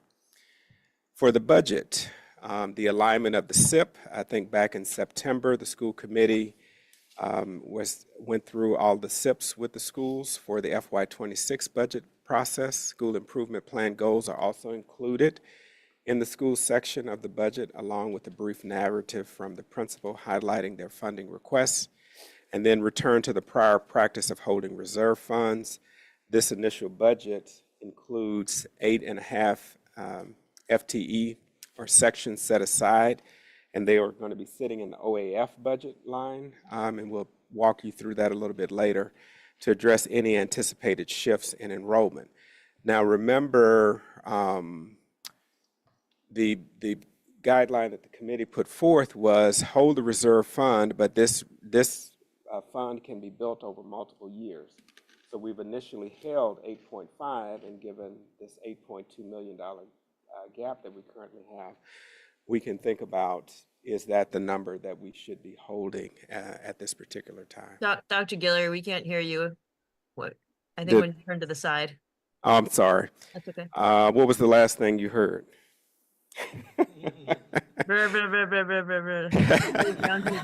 Well, that's not ringing much of a bell. But what I was saying was that currently we are holding 8.5 FTE but the school committee guidelines suggest or says that we can build these reserves over a number of years, that we don't have to build it all up at once. And given the size of our gap right now at 8.2 million, this is also an opportunity for the committee to give feedback on whether or not we need to hold 8.5 at this time. Linus, are we asking questions now or are we going to wait? Sure. My question is Mariah, sorry to interrupt. I think Yeah. I think we should just wait. Okay, Because, sounds yeah, good. Thank you. If you don't mind, I'd like Dr. Guillory to be able to sort of finish his presentation, and then we No, can that's have why it. I asked. Thank you. Okay, thanks.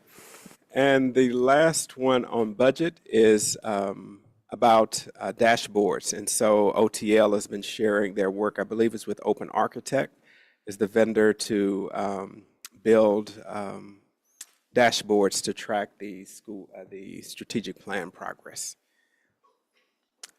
All right, Dr. Givens. Okay. So we built the budget around an enrollment estimate of 7,153, which is a change of 64 students overall. But it breaks out differently at the various grade levels. So for BEEP, it means that we're anticipating 27 additional students than what we had as of October 1 of this year. At the elementary schools, we're seeing a little uptick. Of course, the 77 is over multiple schools. It's not in one school. So it's trickled across schools as well as grade levels. And so as we built the budget, you'll see that there's sections that have moved and shifted from one grade to another grade. In some cases, sections were reduced. So we've given you a map as you dive deeper into the document to see where those shifts occurred. At the high school, and we were aware that this would be coming this year, is a decrease in overall enrollment there of about 40 students, and the out-of-district remains consistent from the October 1 enrollment, which was certified at 66 students. So that's what the enrollments are looking like. Overall, a little bit higher, but statistically not any huge variation here that would cause us to have concerns like you had in the past where you were having 3% and 4% increases in a year. It's relatively flat.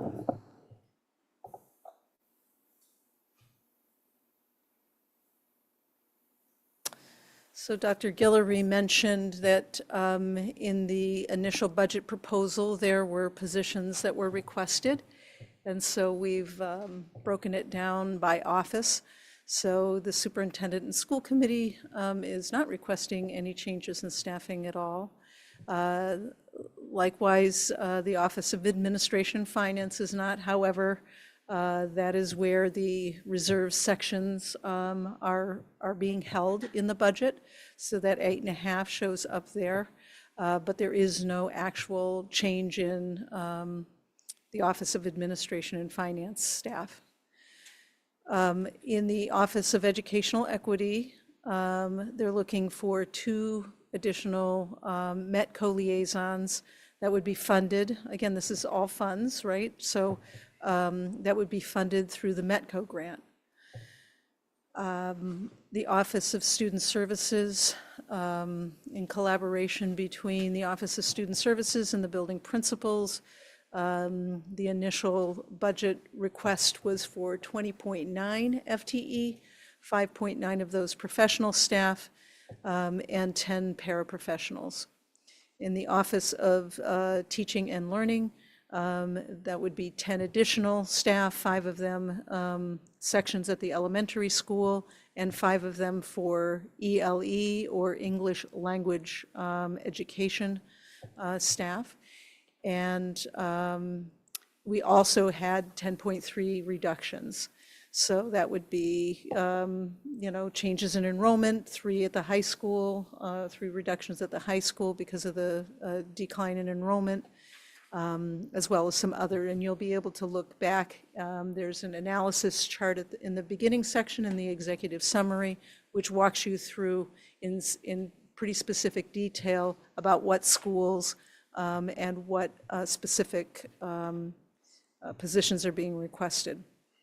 So that's the high-level summary of the staffing changes. There's also shifts, which aren't included here. So as I said, we're still doing some cleanup.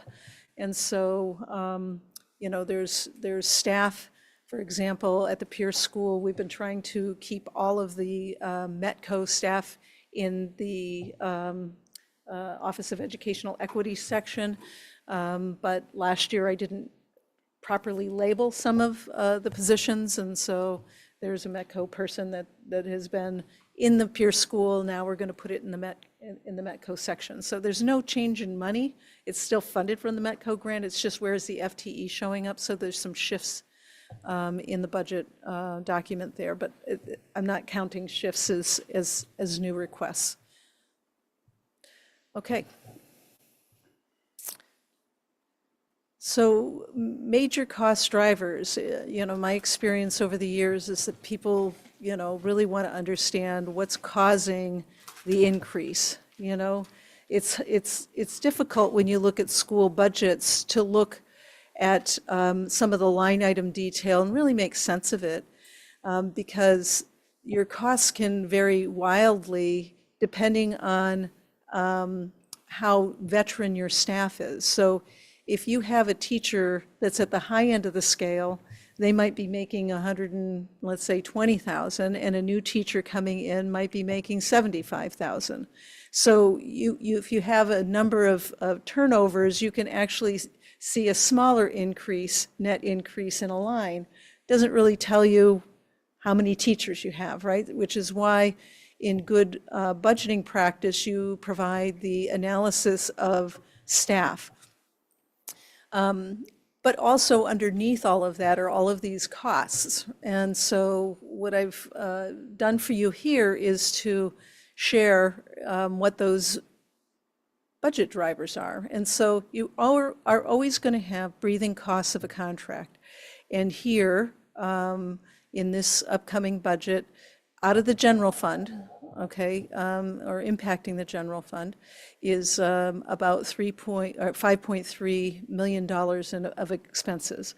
Now, those are breathing costs, so next year we'll have a similar number, probably a little higher because of, compounding effects of money moving forward.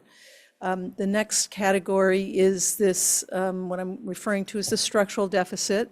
We talked about that earlier in the current year, and it grows into the next year.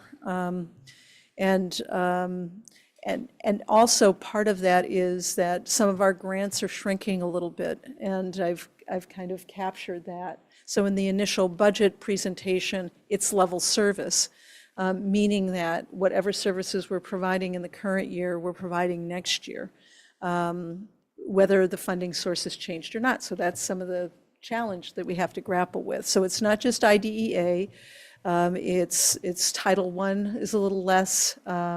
We're getting a little less money in early childhood grant.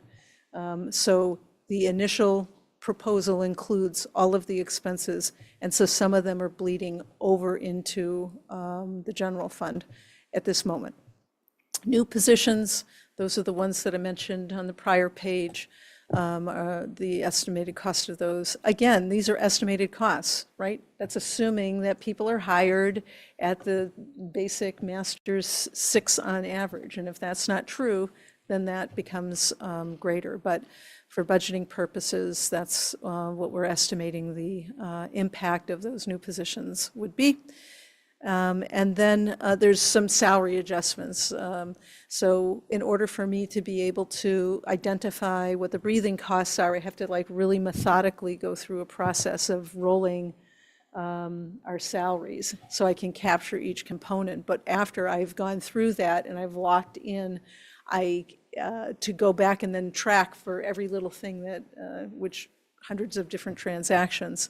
I'm just capturing those under miscellaneous adjustments. So in other words, if somebody's on a leave of absence in the current year, likely the person that's covering for them is a younger teacher.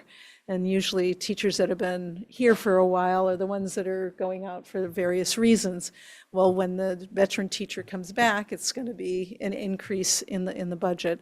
Likewise, when teachers retire, then you get the opposite effect, right? You get a higher teacher, and hopefully, but not always, you're hiring somebody at a lower level. And that is, and I want to say again, not always, right? We saw that kind of with the Winthrop House, right? We budgeted for the masters 6 or 7 range, and they were hired at a much higher level. And sometimes that's necessary, right? Sometimes that's your candidate pool. You know, when you're looking for physics teachers, they're physics teachers, and if you get a good one, you're going to pay the price for whatever that is, you know. There aren't many of them out there, so there are some positions in which you would definitely, you know, need to pay higher than that. But and then the last line here is breakage, and so we've talked a bit about breakage, meaning that over the course of time, we will not have all of our positions filled.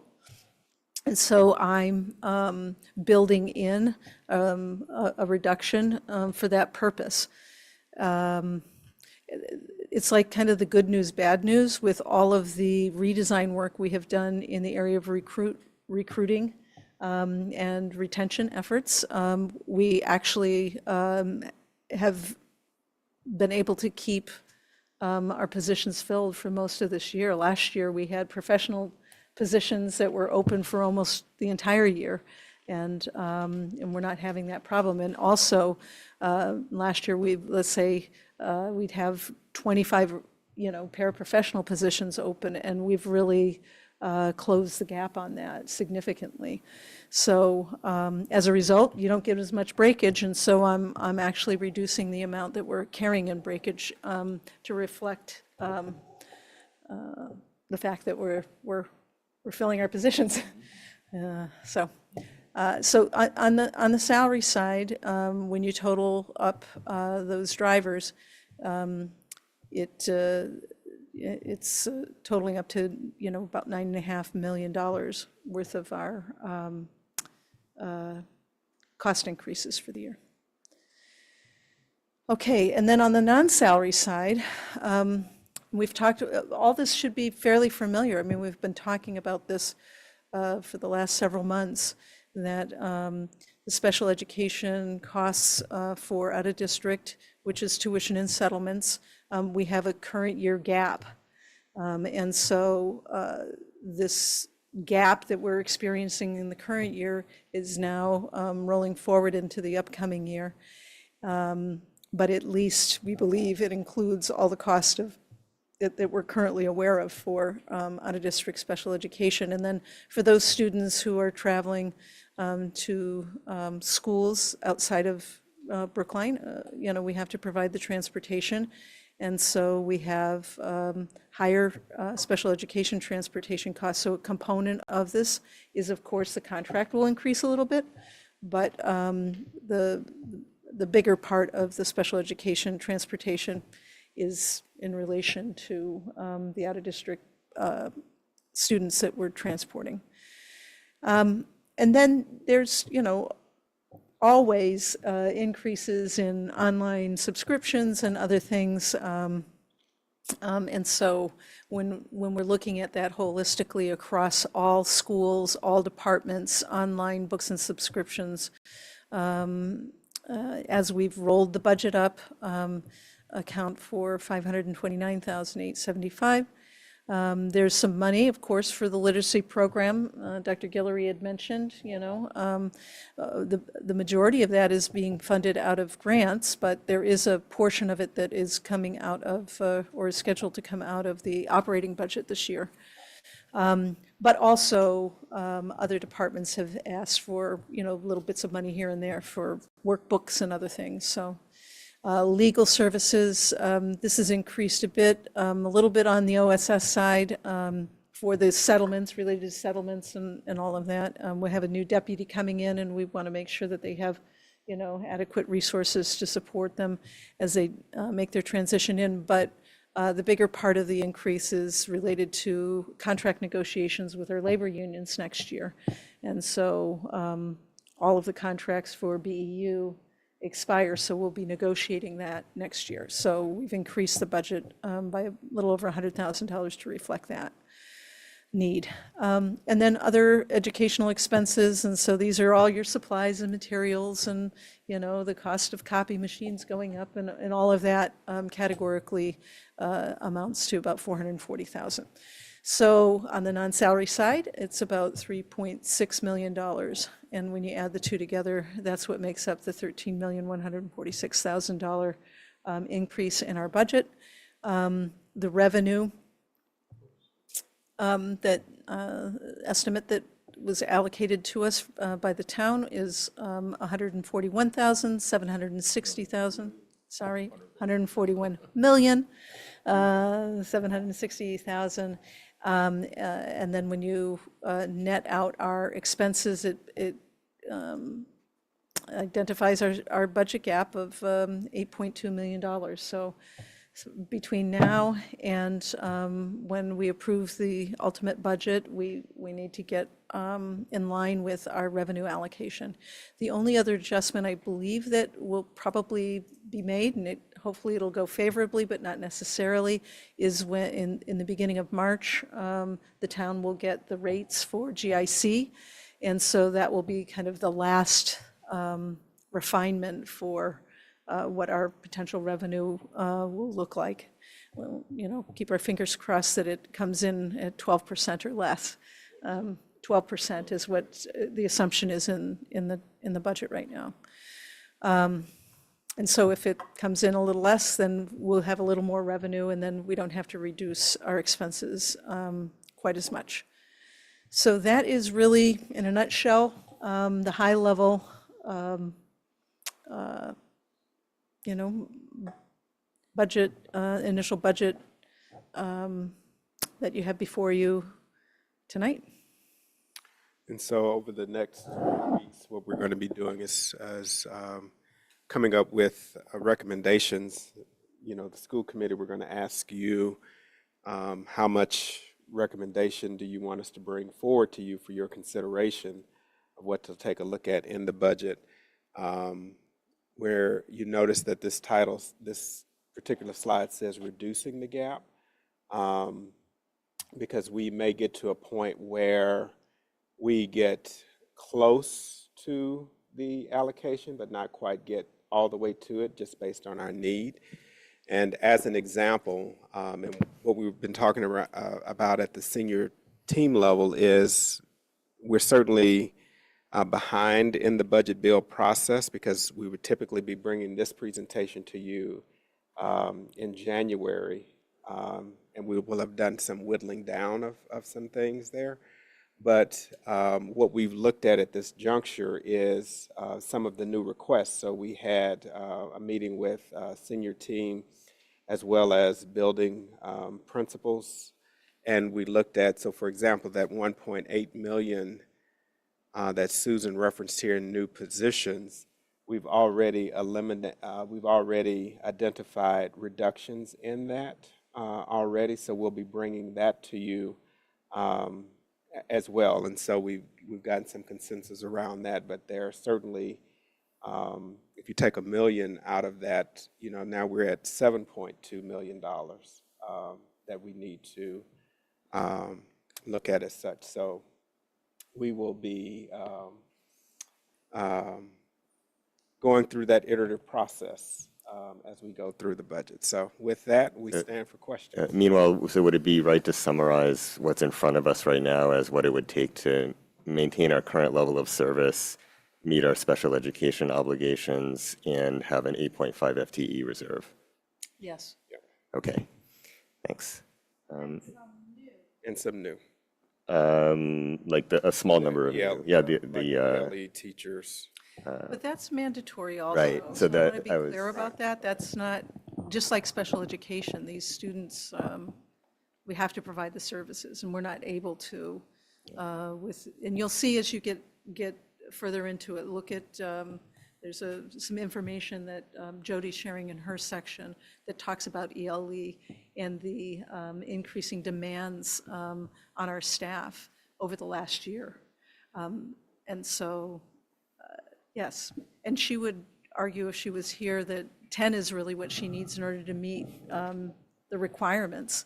But at the time we were putting the budget together, she said there's no way that we could even contemplate that. But she also wanted to bring it to everyone's attention that it's a real challenge, and we're not able to meet our obligations with those students either. All right, Helen, you want to lead us off? Yeah, I just, first of all, thank you. I mean, this is really hard to put this together. It's hard to, to figure out what do we do with it, and we certainly will work on it. We've done it in the past. We'll do it again this time. I just had a question that you may not know the answer to. How many kids do we have out of district now? As of October 1, out of district was 66. That's what was certified. Okay, so that's close to our regular number that we've had over a number of years, if I remember I think it was correctly. certified at 65 last year, I believe. Yeah, so. Yeah. I mean, it's, So not- I mean, between 60 and, 66, I would say that, maybe 6 kids different. Then why, there was something for out of district that you had like $1 million in there extra. Was that because of increase in costs or more kids? It could be placements. You could have, it doesn't just because we have 65 and 66 doesn't mean it's even the same The costs, students, right? cost, It- because kids. the tuitions go up, they go up in the middle of the year. Right, and it could be many a different, things. Okay, could be different children also. all right, but I was just trying to At get a different sense. placements, and if, a student's not growing and achieving their goals in a certain placement, perhaps they need to go to a different one. So I Right. don't know, and certainly don't have the details on. Yeah, that's fine. that, No, I mean, 66 is a good number, and I'm pleased to hear that, actually. And I think it's much less than other districts in many ways. We try to keep our kids in-house, which is appropriate. The other thing that in the past, when we've had this sort of problem, and we've had it over the 33 years I've been on the school committee, we've had it a number of times. I tell the story how the first time I came on the school committee, we had a $52 million budget. This was back in '93, and we had to cut $4 million out of it. So do the math and the percentages. That was the worst committee the worst meetings that I had to sit through. That being said, one of the things over the years that we have done, and I'm not sure if we're doing it now, we've encouraged our principals to hire at Masters +3 instead of Masters +6. And if it goes, if their average of the new hires that they have goes over, that they need to get permission from the superintendent to do those hires. I'm not sure if we're still doing that or not, but that's one way of maybe controlling some costs. So just a suggestion.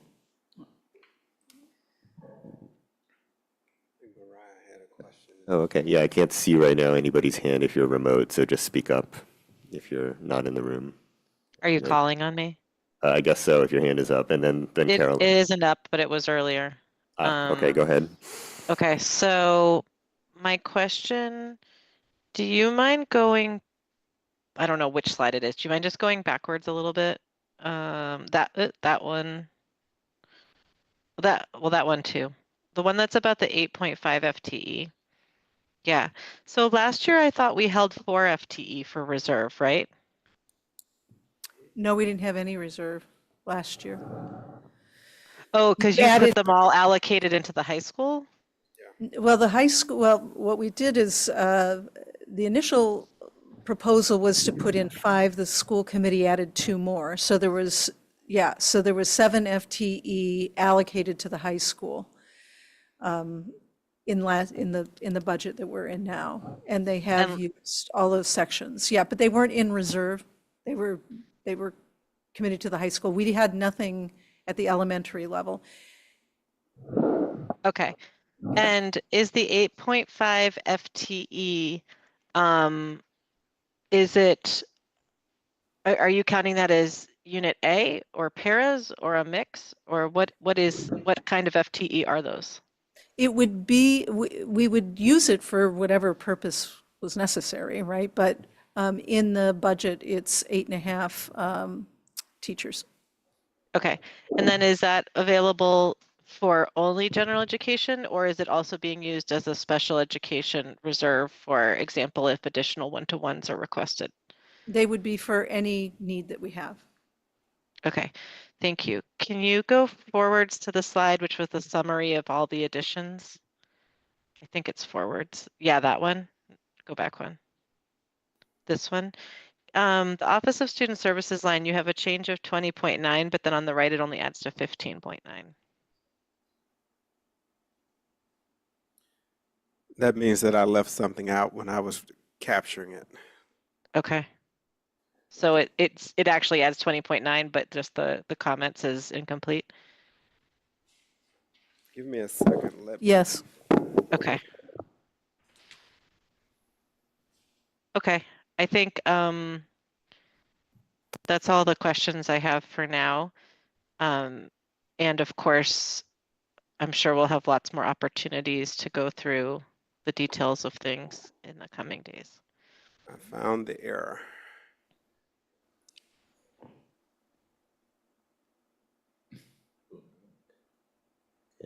You were saying you found the error. Yep. It was. It's 15 paras, not 10. Oh, yeah. 15. I see. Okay. All right, Carolyn. Page 14 of the budget book, Mariah. Thanks.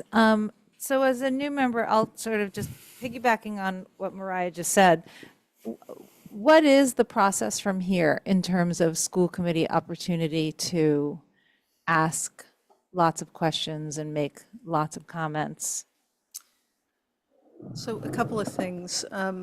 What's enormously helpful is as you read this in the next few days, if you can send questions that you have. So this is the process that we used last year. And then let's say 5 of you have a strong interest in talking about, X, Y, and Z, then we'll prepare the next budget session to be able to answer the questions related to those particular topics.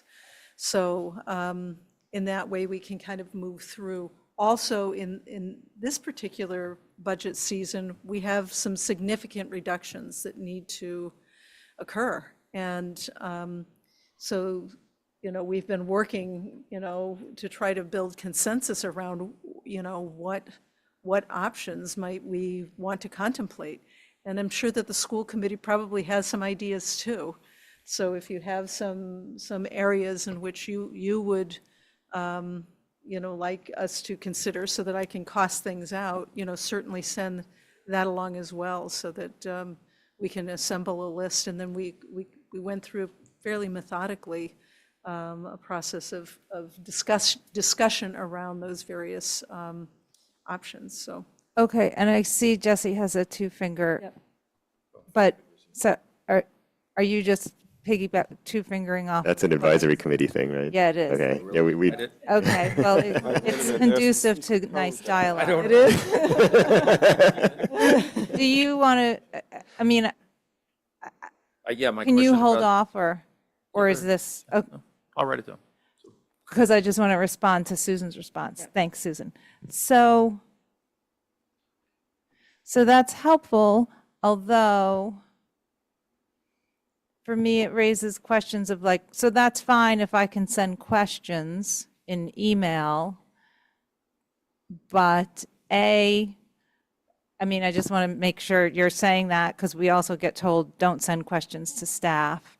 And I say this respectfully, I'm truly asking, like, in terms of ease of questions being answered and discussed, like I personally think, like in person is more conducive to robust and nuanced answers.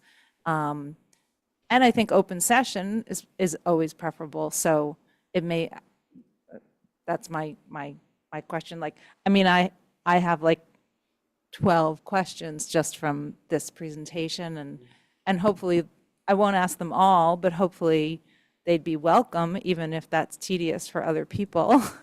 But, I mean, I would hope that I would think that level of engagement would be expected. So I guess I'm asking partly rhetorically and partly operationally, like, how does that happen?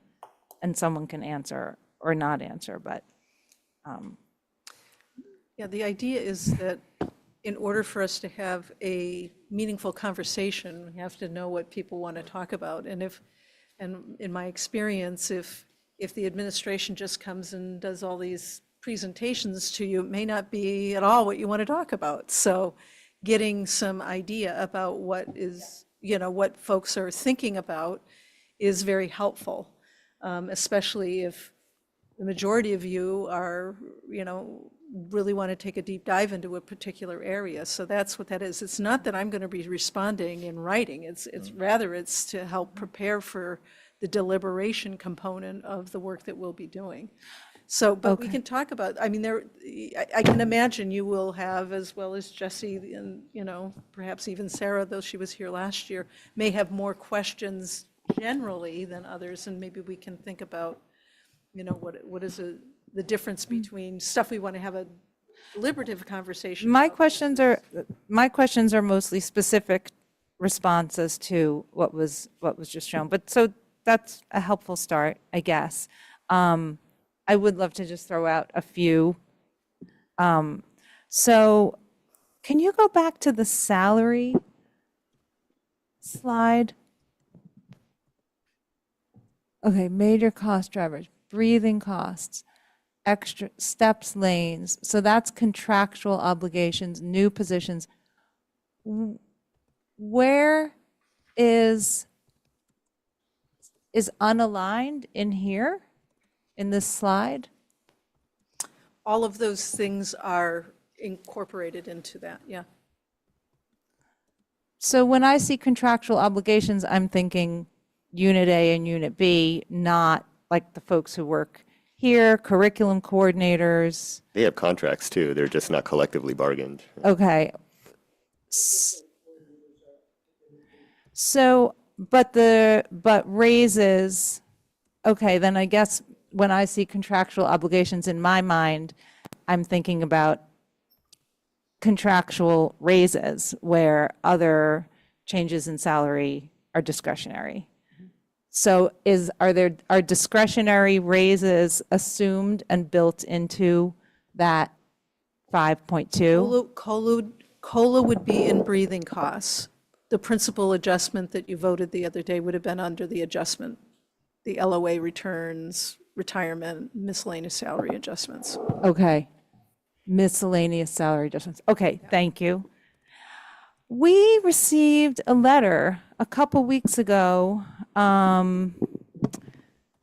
from a lot of educators with concerns about project discovery, and that seemed to indicate that they were concerned about whether that program would continue. So I would love some information on that at some point. I don't want to put anybody on the spot, but I did want to respond to that. I'd love background. Under legal services, I hate to have to ask this question, but I think I do. So I'm wondering how the 50,000 and change for settlements compares to other years, and whether this is anticipating potential settlements arising from the delays and interruptions that have been experienced. It's not related. We just felt that if, with a new deputy coming on board, Yep. with all the activity that we can see on the settlement lines and such, we wanted to make sure with somebody who doesn't have the last couple of years' worth of knowledge and relationships, that they have access to the resources they need in order to support them in their first year. I'm also just curious where it was stated that this is level service. Bye, Karen. And that all the FTEs that were restored at BHS in FY25 are being used, but now I think this showed 3 FTE reduced at BHS. So how does the idea of level service and eliminating 3 FTE at BHS align? That's a great question. So when you say level service, it doesn't mean level funding, right? So what we did is we build it around your guidelines. And so because they have fewer enrollment, to keep consistent with that, we would consider that to be level service. And sorry, without me looking for it, what is the anticipated 40. 40 fewer students at BHS? Okay, thank you. Yep. Sorry to interrupt. I think you've asked maybe 3 or 4 questions so far, and we have several other segments. So at 8:40, we should be moving on to Pierce GMP, and then we have executive session, and I don't want to keep Okay, then I guess folks waiting that for speaks too to long. my first question, So, which is... hold on. Sorry, go ahead. Yeah, I'd just like to make sure that everybody gets a chance to speak at least once, and then we can come back to you if there's still time before 8:40. All right. I'll give you 1 minute to sort of wrap up what you're asking or saying right now, and then I'd like to give everybody else a chance to speak who wants to speak. Okay, then I'll say 2 more things. One is, I guess that speaks to, like, this is our fiduciary responsibility. Our next meeting is entirely devoted to discussing this. Great, so that's one answer to that, great. So, and then with the change that's suggested with using the METCO grant to fund, is it funding 2 new positions in OEE? And so I would love at some point, if not now, just a little more granular detail on that. Like, do we have a surplus in the METCO grant typically? What would be, like, what might be the trade-off of using METCO grant funds to fund 2 new positions? So I would definitely want to understand that a little bit more in terms of how that grant is used. I see, Thanks, Andy. Claire's hand up. Was that to respond to this question? Yeah, please go ahead then. Hi, yes, I think, hi, Carolyn. I think it's important to understand that the MECO is now under the OEE office, and that those are actually MECO positions. So they're not positions in the Office of Educational Equity, but the MECO program, MECO department is now under the Office of Educational Equity. So that it wouldn't be funding 2 new positions in the Office of Educational Equity. That would still be myself and Christy, but these are positions, MECO advisor positions that have been typically funded within the department. Okay, thanks. It's still, so that's not clear whether they're new positions or in how the grant They would is be new used. positions. So right now we have advisors who are sharing buildings. This would allow for each building to have a MECO advisor. All right, thank you. Stephen. Thanks. I just have one question, and this is for Dr. Guillory. Given that we last saw a projected deficit for this school year of $8.5 million, how has that impacted the process for putting together this budget presentation, if at all? Sorry, did you just say that the deficit for this school year is $8.5 million? I'm sorry, excuse me, the last budget presentation we saw for the next school year was $8.5 million. That was the deficit. How has that impacted this budget presentation?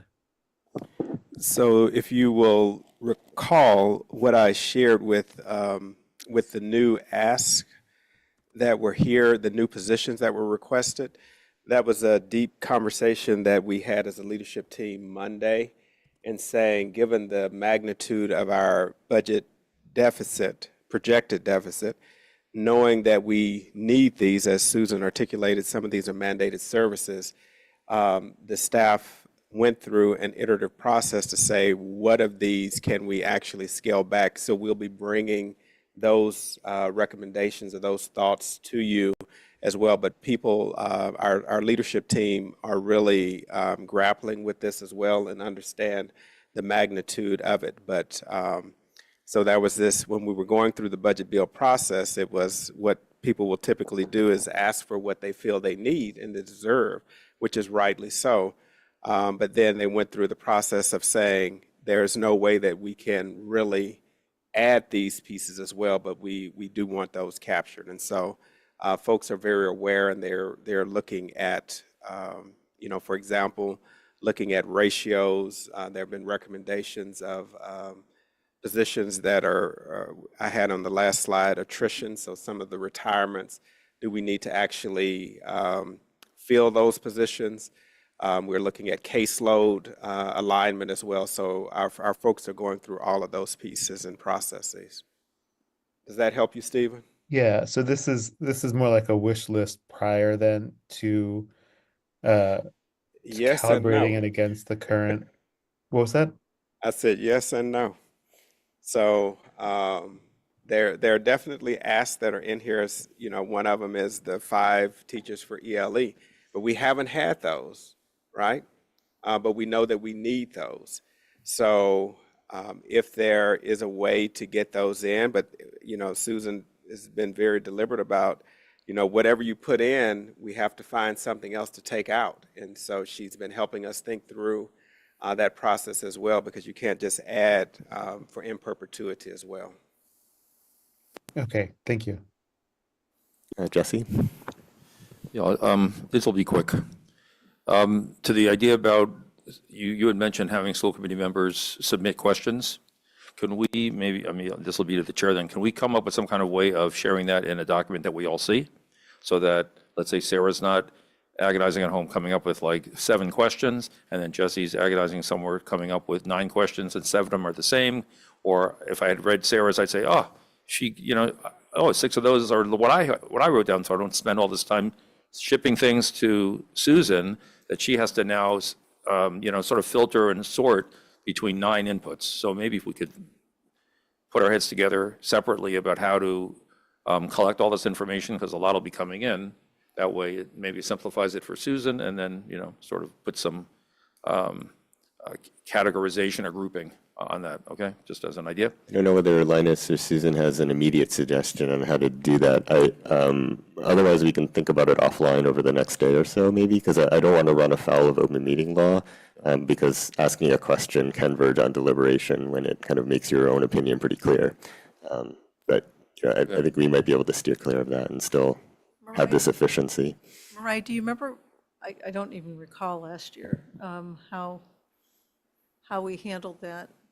I want to say, I Did want they to send say them to you? I want to say they sent them to me, and that's what I was going to say, is I want to say they sent them to me, and I pulled them into a batch of questions, and I'm happy to do something like that this year, sort of categorize them and sort them. But what I don't think we did was feed them back out to the entire committee. I don't think we did that part. I don't think we did that part either. Yeah. Yeah. So it doesn't necessarily solve the point that Jesse is making. I wonder if, to make it not a deliberation, that, well, I won't say it now. We can take it offline, but I have an idea. All right, second question. Susan talked last meeting about a list of bad ideas, and the question was, when are we going to see those? And for all the principals, must have also been asked that question at your leadership team meeting as to what would your bad ideas be? Why wouldn't we want to wait 2-3 weeks out to see them? If they're available, can they be shared with the school committee tomorrow, or, you know, after this meeting tonight? Why would there be a delay in seeing those? Because that could help guide our thinking as well. Great question.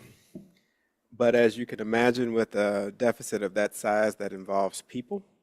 And if those people haven't been contacted or made aware of that, that would be not a good thing to have that shared before they know about that. Mm-hmm. Okay, so in other words, It's a process to get there. A bad idea could be that we have to trim staff or something, and, you know, and that would not be something that should be publicized if it even gets to that.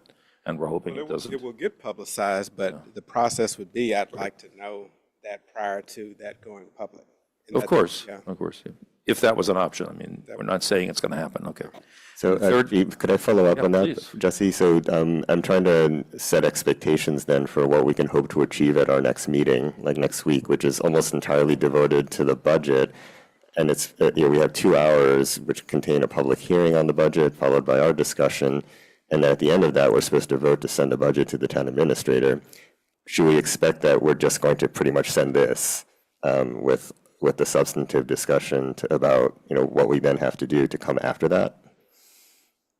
Mariah, do you remember the language that we used last year around this time? Because we had a gap, a significant gap at that time, but we didn't. We did, and it was something like, whereas the school committee acknowledges that its current budget is X and the allocation is Y, and we will seek to come closer to that, or it was something along those lines.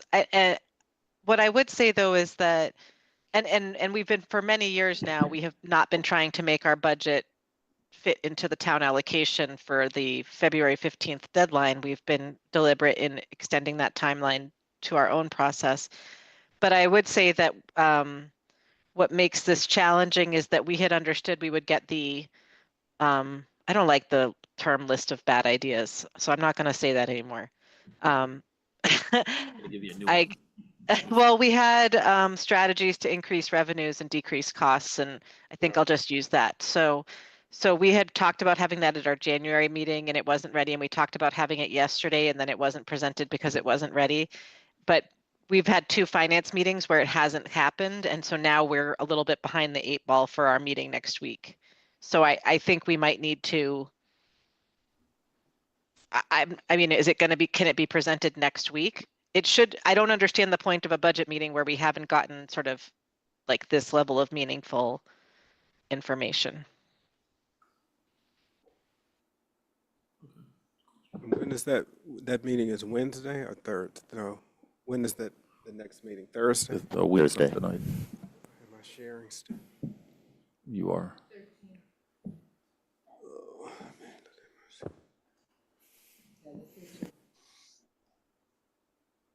Jesus.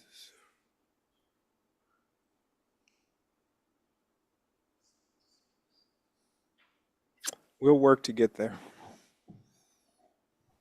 Can I just ask what that means? We will process through the ways to increase revenues and decrease expenditures, and contact potential staff or programs that may be impacted By our meeting next week. prior to the meeting next week. Thank you. And my third one was just a formatting thing. Maybe it's my older eyes, I'm not sure, but all the org charts are basically unreadable in this print because of the size of the font and how much stuff is getting in there, or maybe just the type of font that's used, as well as some of the graphs. The one on page 16, for example, not readable. So, yeah, so I mean, I don't know who the graphic person is that's putting them all together, but I would take a look at that and I can send you the page numbers. If you'd like, Susan, or something. But I mean, I don't know who does it, but I mean, it's not readable. So we should fix that. Thank you. Right. Is there anyone else who hasn't spoken yet who would like to? Well, I think in the interest of sticking with what we're saying is that we don't want to really, we're going to save our deliberations for next week. I think that means that maybe we hold off on the questions and submit them.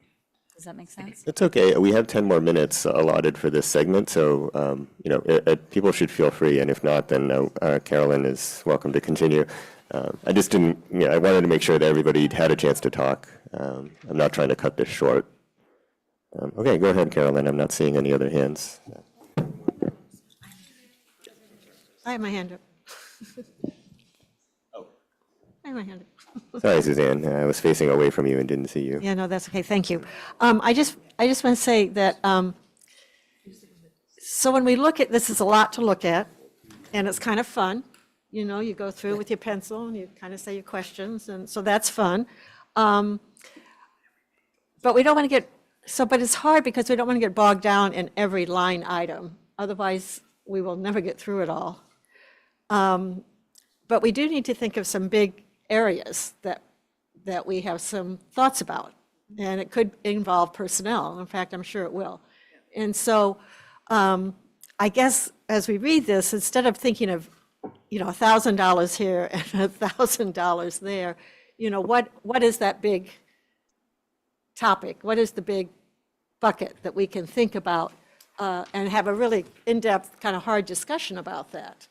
And I don't want to throw out possibilities, but there could be programs that have to be discussed, or there could be positions that have to be discussed that are not a single position, but again, kind of like a category or a program. So as we go through this, I just encourage us to not get stuck on the $500 for stamps or something, but think about, the big picture and how we're going to find this kind of money. And so that's just my thought on that. Thanks. Mariah? Thank you.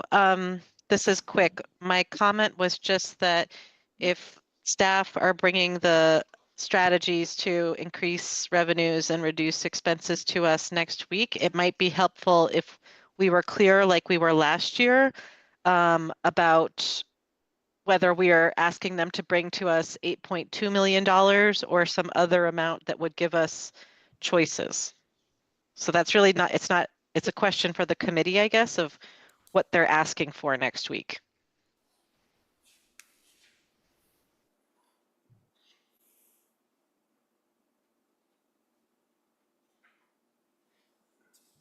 Would anyone like to weigh in on that?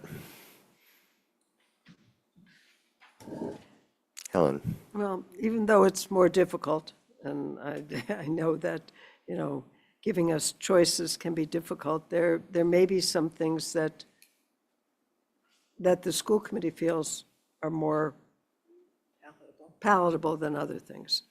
And so having a few choices might be a good idea if it's feasible. Say more about that. So I think in the past, we've had 15 items that add up to 10 million, as opposed to 10 items that add up to 8.5. And it's, a menu, so to speak. It's an awful way to talk about it. That's not what I mean. But it may be helpful to be able to figure out what makes sense. May not be necessary. I mean, there may be ways that you look at it that we don't need to do that.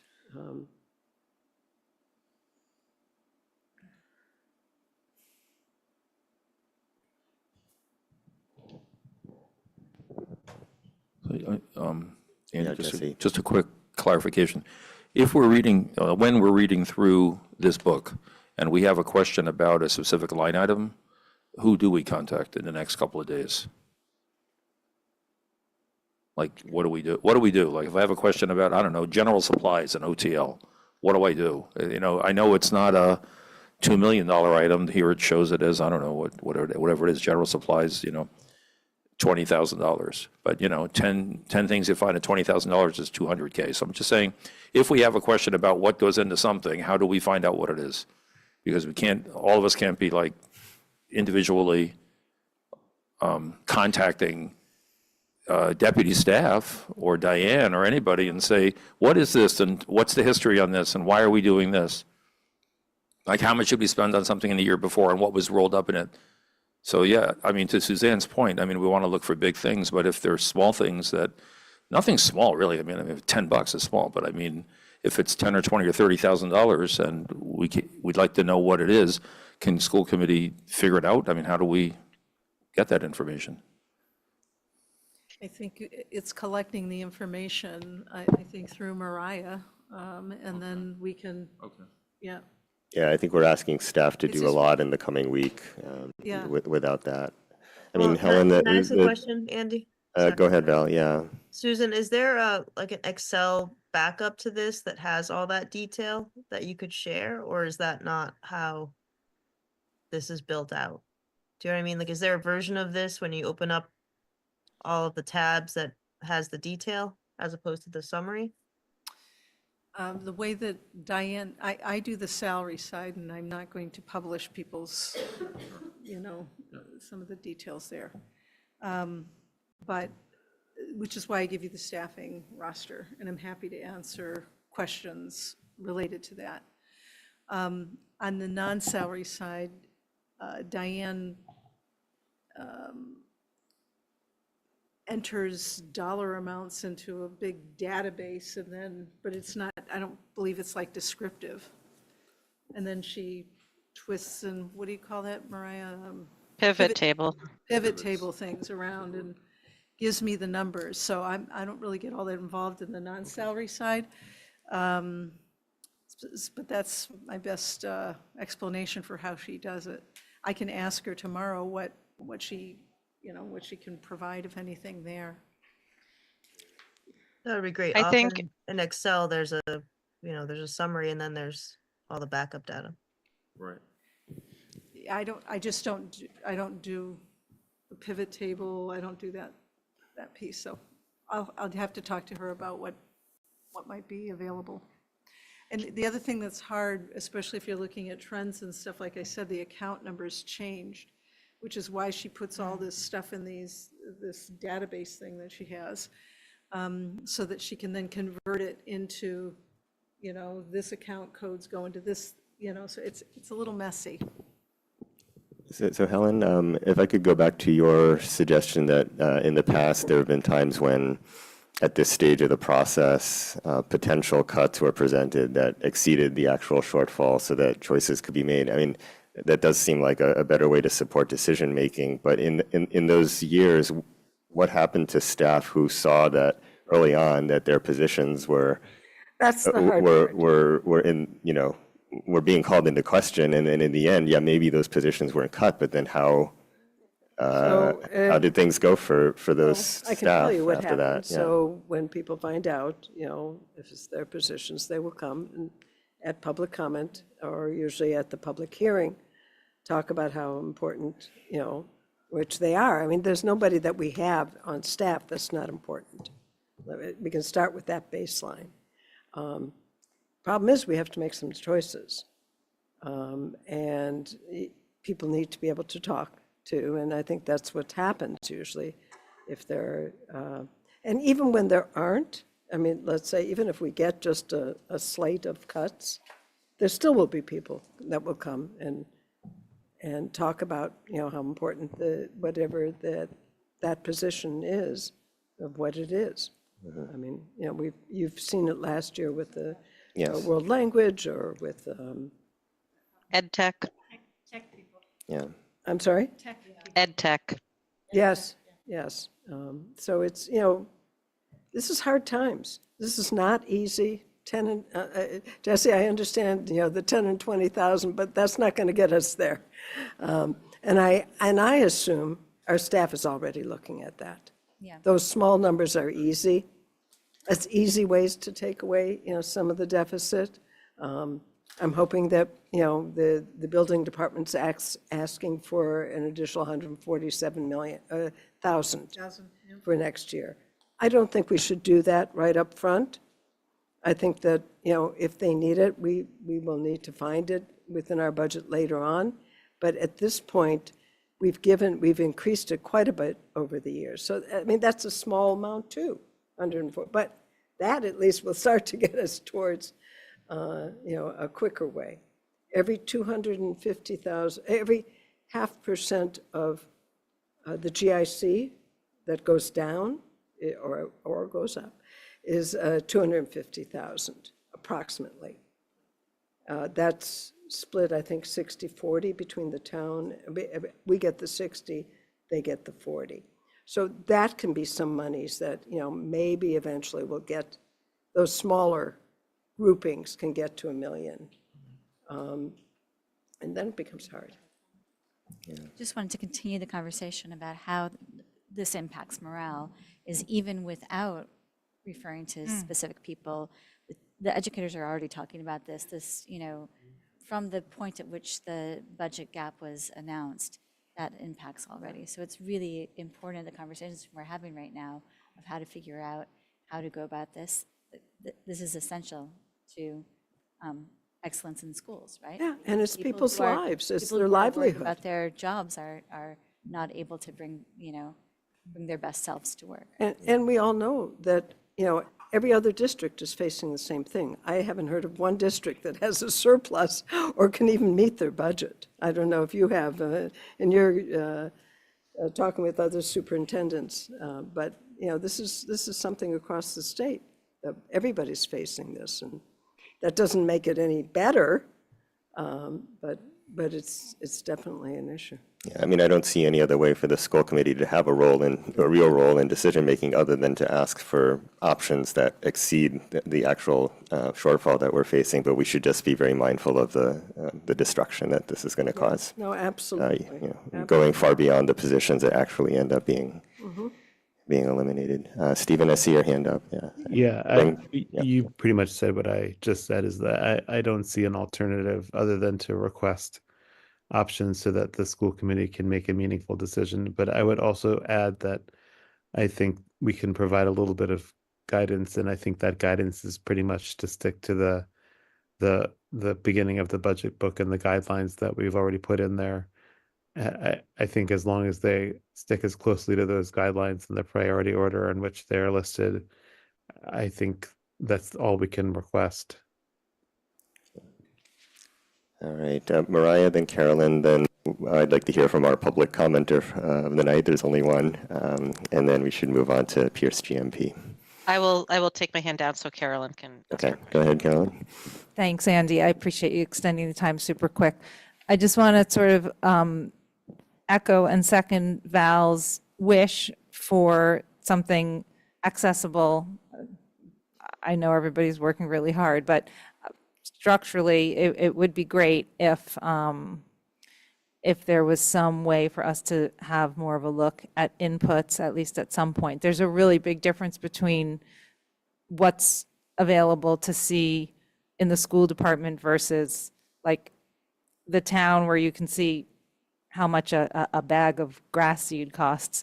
And then just in terms of, you mentioned, Susan, positions, just to be, and I mean this respectfully, it is public information, I believe, salaries. So, and I think generally speaking, for me, it would be helpful to see just like a comprehensive, I've asked for this before, a comprehensive org chart with an organized compilation of the payroll. I don't need names, but just like deans, coordinators, like how many, what the salaries are. For me, that would just help round out my understanding. Thanks. All right, thank you. So we can move on to our public comment. Erica Anderson is our speaker this evening.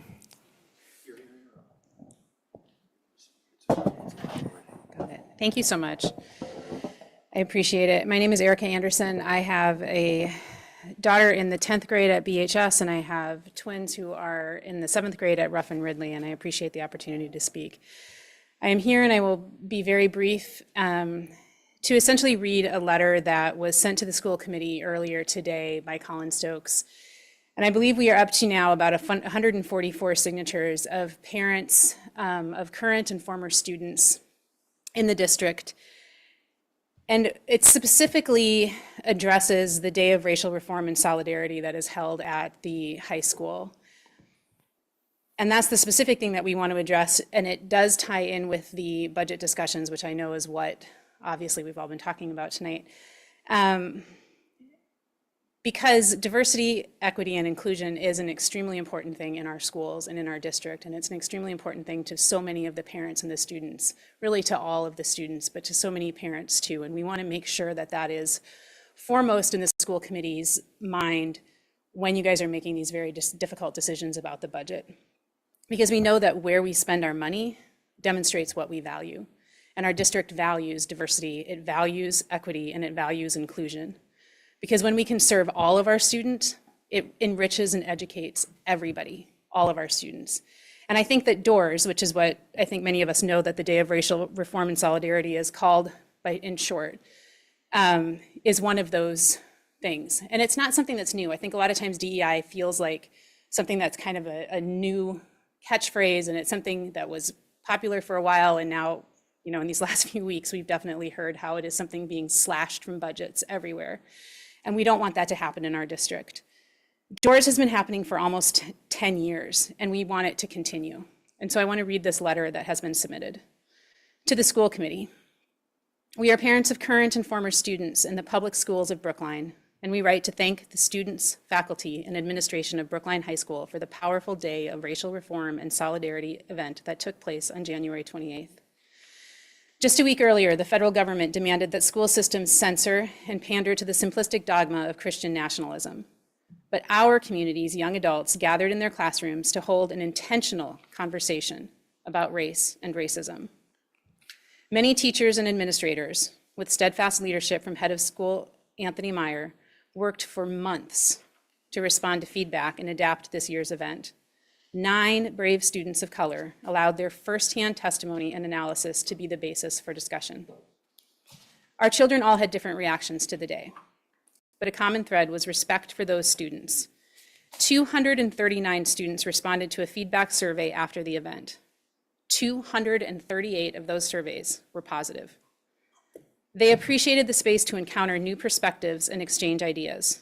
This is as close to a smash hit as can be imagined for a group of teenagers. All of Brookline should be proud of this demonstration of our values, not just of justice and dignity, but of open dialogue, challenging discourse, and honest reflection.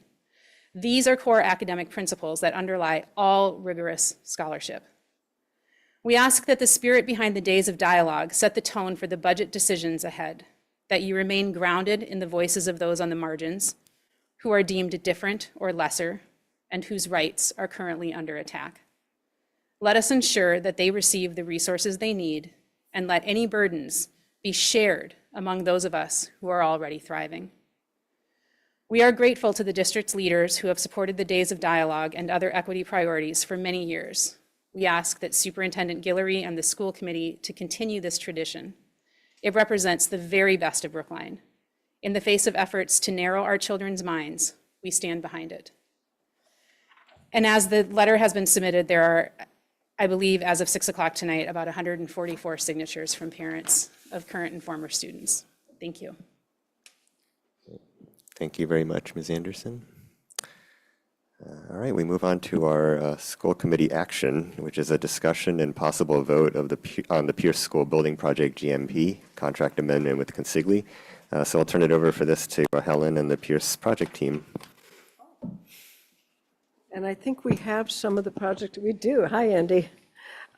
We do have some of the Pierce project team with us. I just want to catch people up a bit on where we are. On January 31st, I think it was, the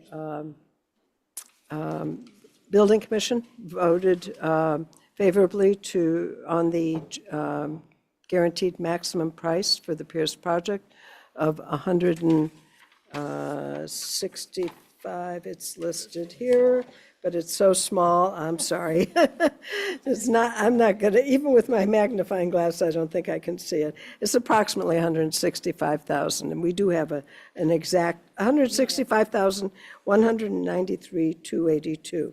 That, thank you. It's just a few zeros rounding.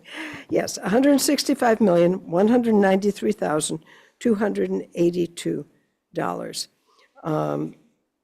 which is the final guaranteed maximum price. Then yesterday, the select board also voted unanimously to support this after some questions. And I actually have some of the answers tonight for those questions. Basically this is the budget came in close to 3 million under.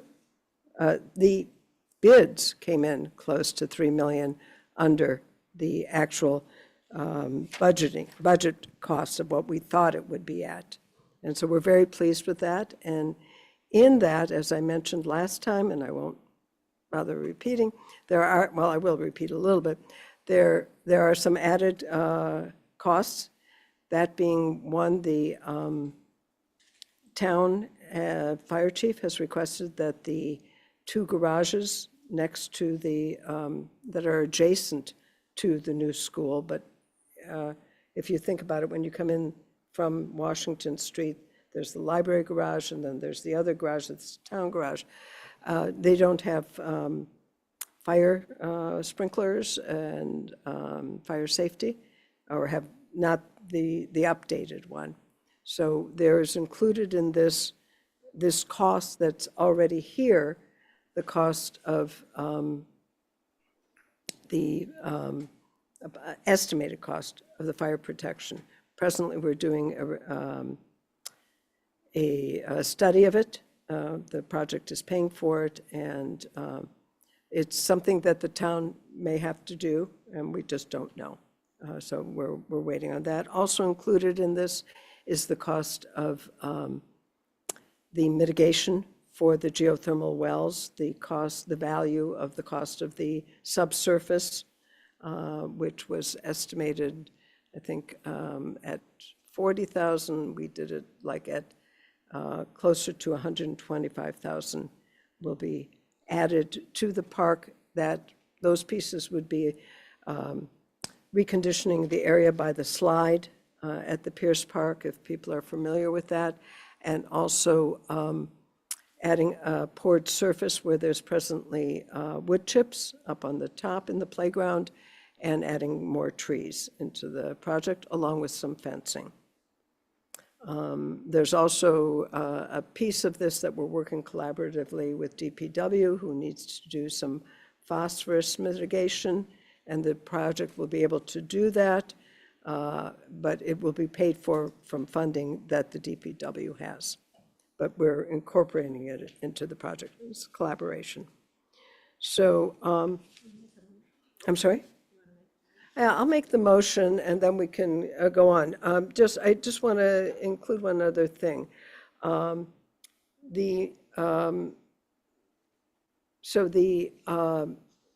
were 2 add alternates. One was for the windows, replacing the windows at the Pierce Primary, the historic building, for approximately, I think it was 600,000. And you guys can correct me if I'm wrong on any of these numbers, or I think I'm in. 656 is Thank the you. replacement of alternate one for the windows. Thank you, 656. And the other piece was for the photovoltaics that we have. Presently, the building will be ready to have solar on the roof. However, we're working together with the sustainability coordinator, Alexander Vecchio, to see what is more cost effective, whether to own and operate our own photovoltaics or to lease the roofs. And that's sort of a discussion in process. The next building commission may be discussing it, or the one following. The other piece is that it came in a bit higher in terms of cost, and we feel that it might be better to do it after the project with a company that just does solar equipment. So the money, the amount that it would cost, we still have some wiggle room in the budget, but at this point, the building commission did not want to include it, and so we're not bringing it forward here. There were some questions about the windows in at the Pierce Primary, and so I asked Charlie Simmons if he could tell me when they were last replaced. They were replaced in 2007, which is approximately 17 years ago. We thought it was 10 years ago, and 10 of them are failing. And so there was a long discussion at the building, at the select board, about the replacement. They were very concerned about it. I think if they hear that it's 17 years, presently 17 to 18 years, depending when in 2007 they put it in, that the idea of trying to fix them with no warranty rather than getting new ones and having a building that would be airtight and more sustainable, because we would be doing better windows. But Is that a normal 17 years, what they expected? I don't think so. I think they expect more, but the warranty was only for 10 years. I think windows can last longer. But if you think about it, by the time we finish with this project, they'll be over 20 years old. So, Well, I guess warranty is different than lifetime.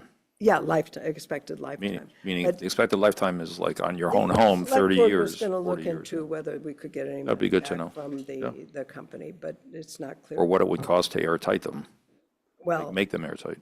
it's apparently, I don't know. Okay. That part, that's beyond my, my pay level. I'm sorry. So those are the pieces of the pie that we're asking you to vote. I will make the motion to vote to approve Phase 2 of the GMP, including alternate 1, for a total value of 152,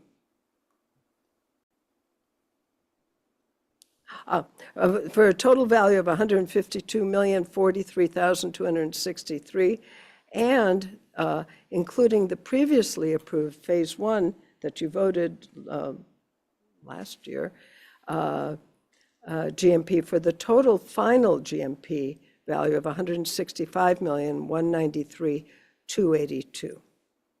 Do we have a second for that motion? Okay, thank you, Thank you. Suzanne. All right, so we have people here from both the consigli and from our owner's project manager, and I'm not sure if there's anybody else here. I can't see. Is that the 4 of them? Yeah, okay. So if anybody has any questions? Yeah, just One other piece. Just one question. These aren't summed together or anything. This is 165 is the total Correct.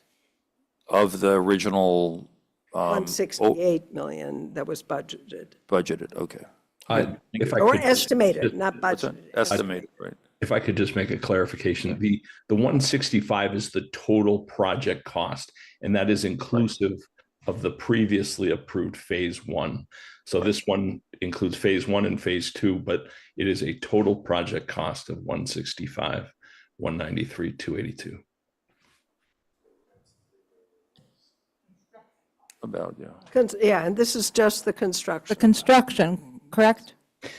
Yeah, it has to be because Yes, the override was I'm much sorry. more than. To be very clear, that is just the construction. That is the contract with Consigli.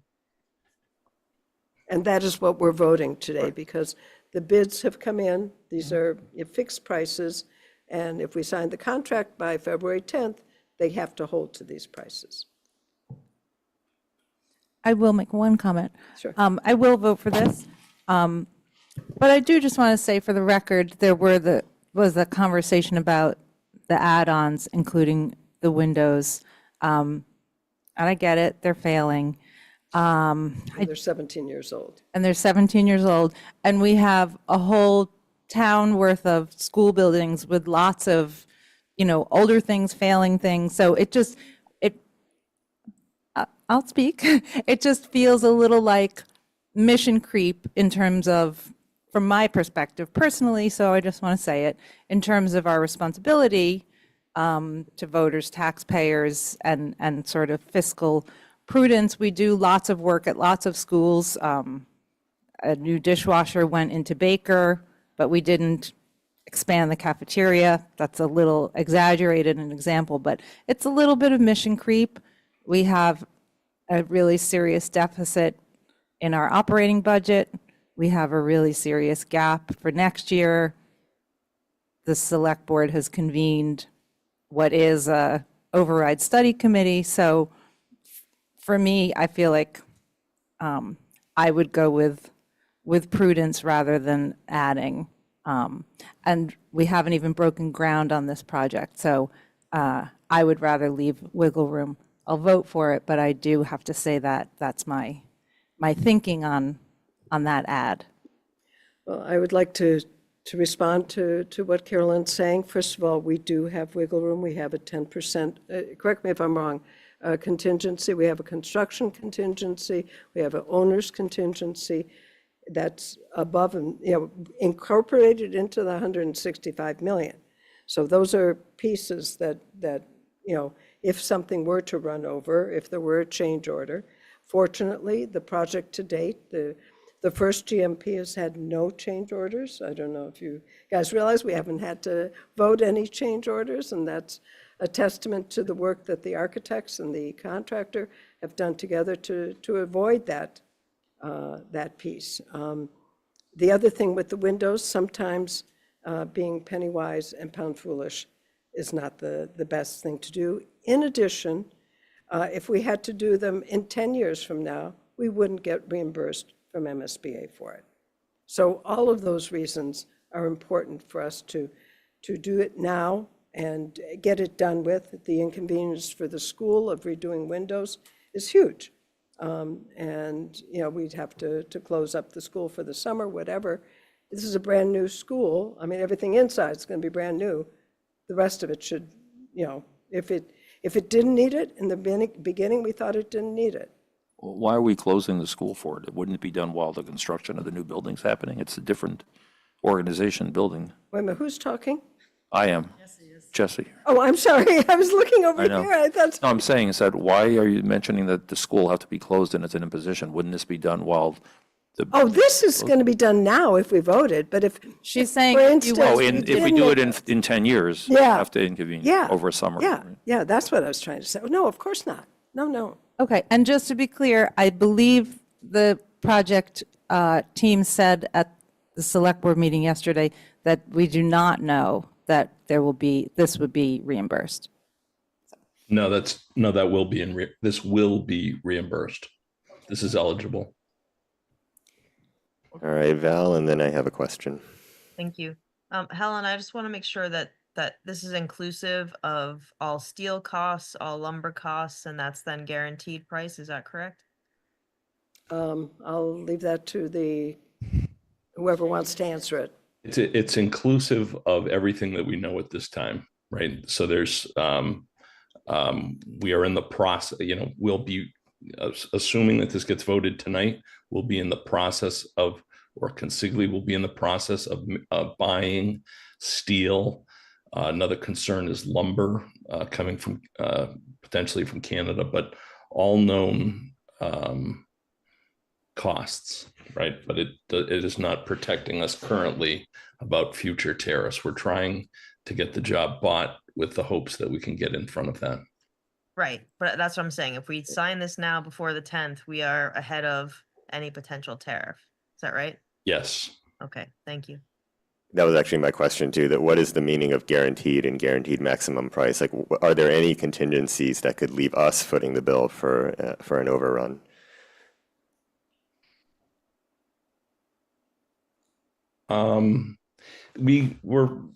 The guaranteed maximum price contract does include contingency. We have construction contingency within that, but that is the guaranteed maximum price, unless there were excessive change orders to the project. But if that were the case, we have owner's side contingencies to mitigate that. On the owner's side, we have our own contingencies, a construction contingency and what's called an owner's contingency as well. Okay, but like geopolitics, accidents, anything like that, like the guarantee is still the guarantee that is borne by Consigli and not by us? Well, that would be a force majeure situation if we had, a tariff, right? Nobody knows if or how much these tariffs would be. So we're going to have to navigate that together. So if the price of steel rises dramatically because of tariffs, we and not Consigli might have to cover that. That's correct. But we do have. So what does guaranteed mean here if it leaves us subject to probably rather predictable contingencies in this case? Well, so what happens in a project, oftentimes, winter conditions, they account for a certain amount. Let's say we have 30 feet of snow for 10 days or something like that, and they can't work. That may be an issue. I think maybe it's best to ask Consigli, what is your plan to try and work through some of the tariff issues? What have you been doing already, and what would you think to do on this project once you get the okay, hopefully tonight? So in terms of the tariffs for Alex, maybe introduce yourself. Hi, my name is Alex Rozek. I'm the project manager for Consigli. I was also a former student of the Pierce School as well. So Wonderful. yeah. So I will note that for structural steel, we have two options. We have one Canadian option that has told us that they will take care of all of the tariffs for the structural steel. And we also have another option as an American steel option so that they would not be subject to tariffs. And then we've also confirmed with our concrete sub that they will not be exposed to tariffs as well. So those two are kind of the bigger costs in terms of tariffs. So to help mitigate any of those questions at the very least. Thank you. Thanks. Other questions? All right, let's vote. Okay. Jesse? Yes. Sarah? Yes. Suzanne? Yes. Helen? Yes. Carolyn? Yes. Val? Yes. Mariah? Yes. Stephen? Yes. And I vote yes as well. All right, I think we're the last of the three boards to vote on this, right? Yes. So now it's, We are, and that's usually the way it is. With a project like this, the select board needs to, vote usually before we do. yep. Well, thank you, Helen, and thank you to all the members of the project team who joined us for this Thanks very discussion. much. All Thank right. you, Andy, and For all. Anybody at home who's watching, there is a weekly newsletter that goes out from Consigli to the neighborhood and anybody who signs up for it, that you can find out what's happening with the project, what's happened that week, what's going to happen the following week. It's really quite helpful with pictures about what's going on. So thank you. Thank you, guys, for coming. I'm sorry you had to wait. It's all Thank you very much. Thank you. you. Have a good night. Thank Good you. night. All right, this takes us to subcommittee and liaison reports. Helen, capital improvements.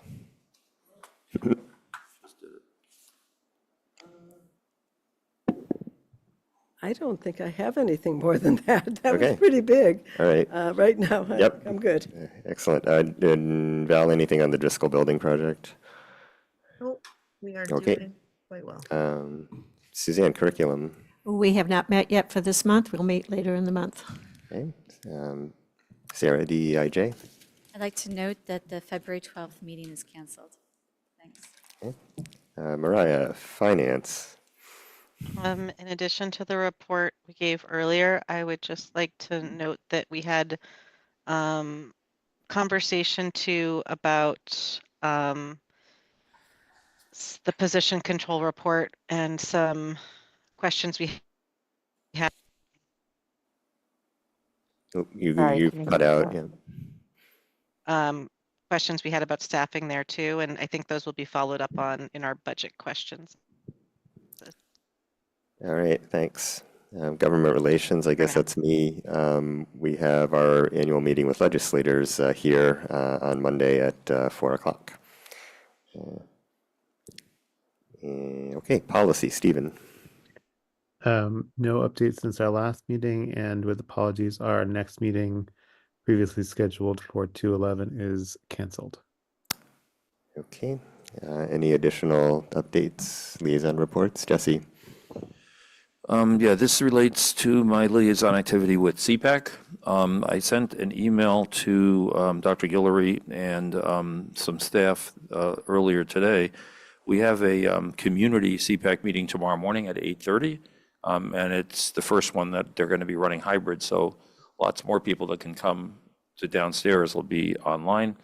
And some of the questions that I'd like to be able to, there will be a segment where Stephen and I'm hoping to be there in person, but Stephen may be remote, and I'm hoping to, we're on the agenda actually to answer questions from the whole special ed parent community about the current situation.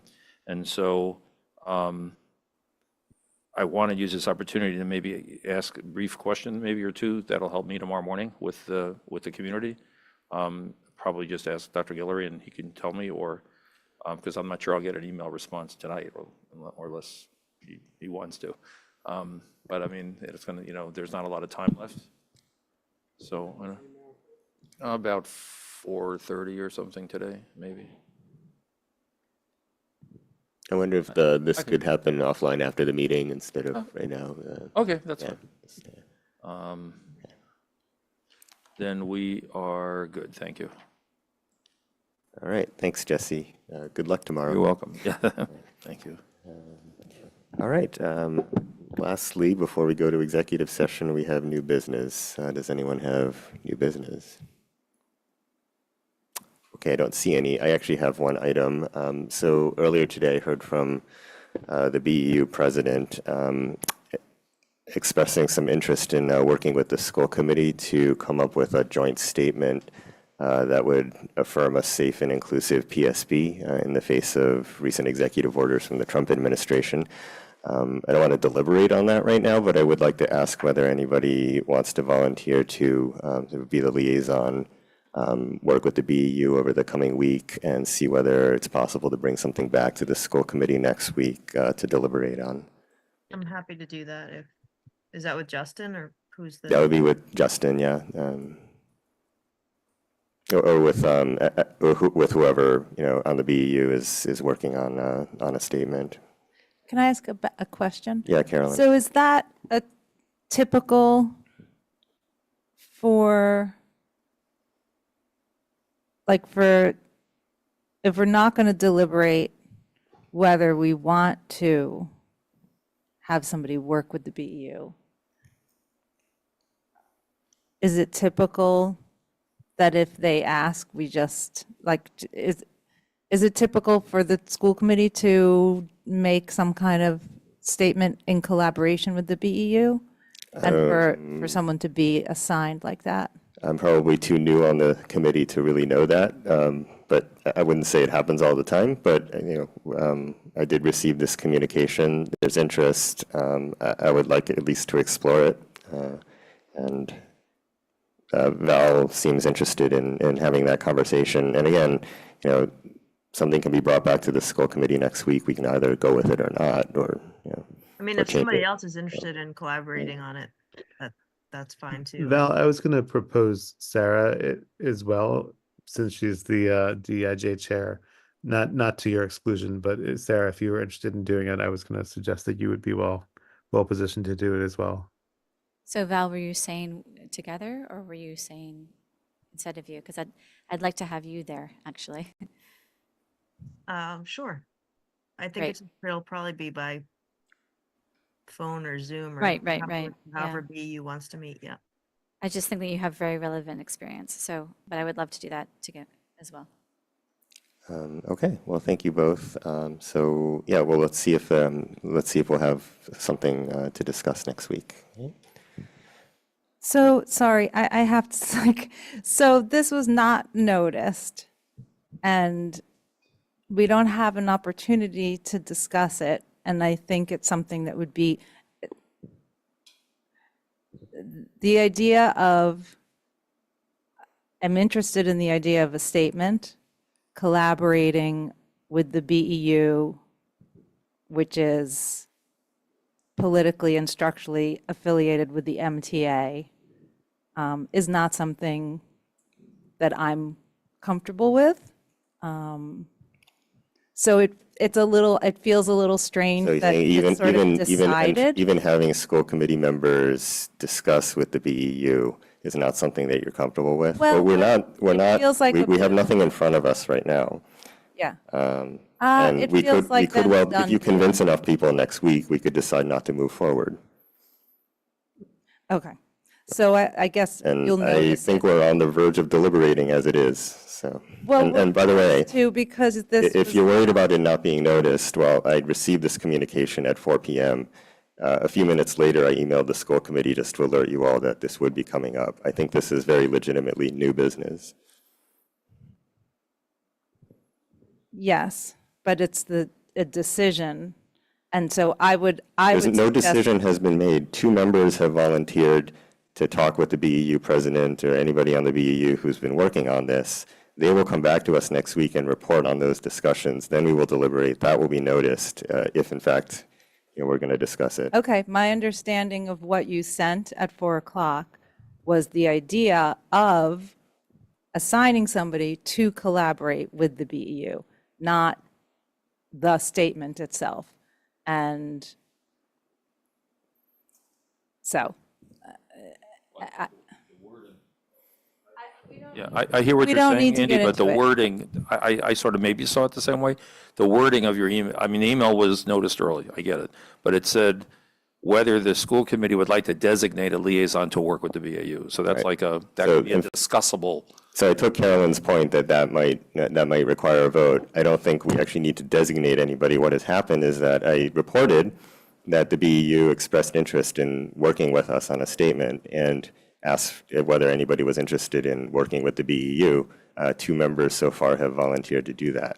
And I think that, if anything comes of these conversations, then we should deliberate about it next week in a noticed way. okay, I have I have new business too, which now is inspired by this. So I would like to put out there for future discussion the fact that the MTA, the Massachusetts Teachers Association, has developed curriculum that they are trying to get into schools about the conflict in the Middle East. The curriculum is biased and political. And This you cannot say as a new business. You're Okay, so expressing I an would- opinion. I- If I you're would asking like- that this be docketed, that would be a different. I would like us to docket that at some point, the concern about that curriculum coming into our schools. Okay, that's noted. I see Mariah's hand up. Thank you. I've been meaning to mention this for a while, but I keep forgetting, so I'm going to bring it up now under new business, which is I thought it might be interesting at one of these meetings in the near future if we did what some school committees do, which is they hand around the warrant so everyone can see the kinds of things that those of us who review the warrant, which is mostly me, but also Jesse these days, see. And so it might just be interesting for people to have that experience as a group. And I thought it might be something where we could talk a little bit about the kinds of things that we see. It is a fascinating exercise to go through the warrant. Okay, any more new business? All right, I don't see any, so I will propose, or rather I will move to meet in executive session pursuant to Mass General Laws, Chapter 30A, Section 21A, for the following purposes. Purpose 3, to discuss strategy with respect to potential multi-district litigation relating to social media harm if an open meeting may have a detrimental effect on the litigating position of the public body, and the chair so declares. And purpose 7, to review and approve executive session minutes from the following meeting, January 9th, 2025. Do I have a second? Second. I heard Jesse. Thank you. Let's vote. Jesse. Yes. Sarah has stepped out. Suzanne? Yes. Helen? Yes. Carolyn? Yes. Val? Yes. Mariah? Yes. Stephen? Yes. And I vote yes, and we will not be returning to open session. Good night.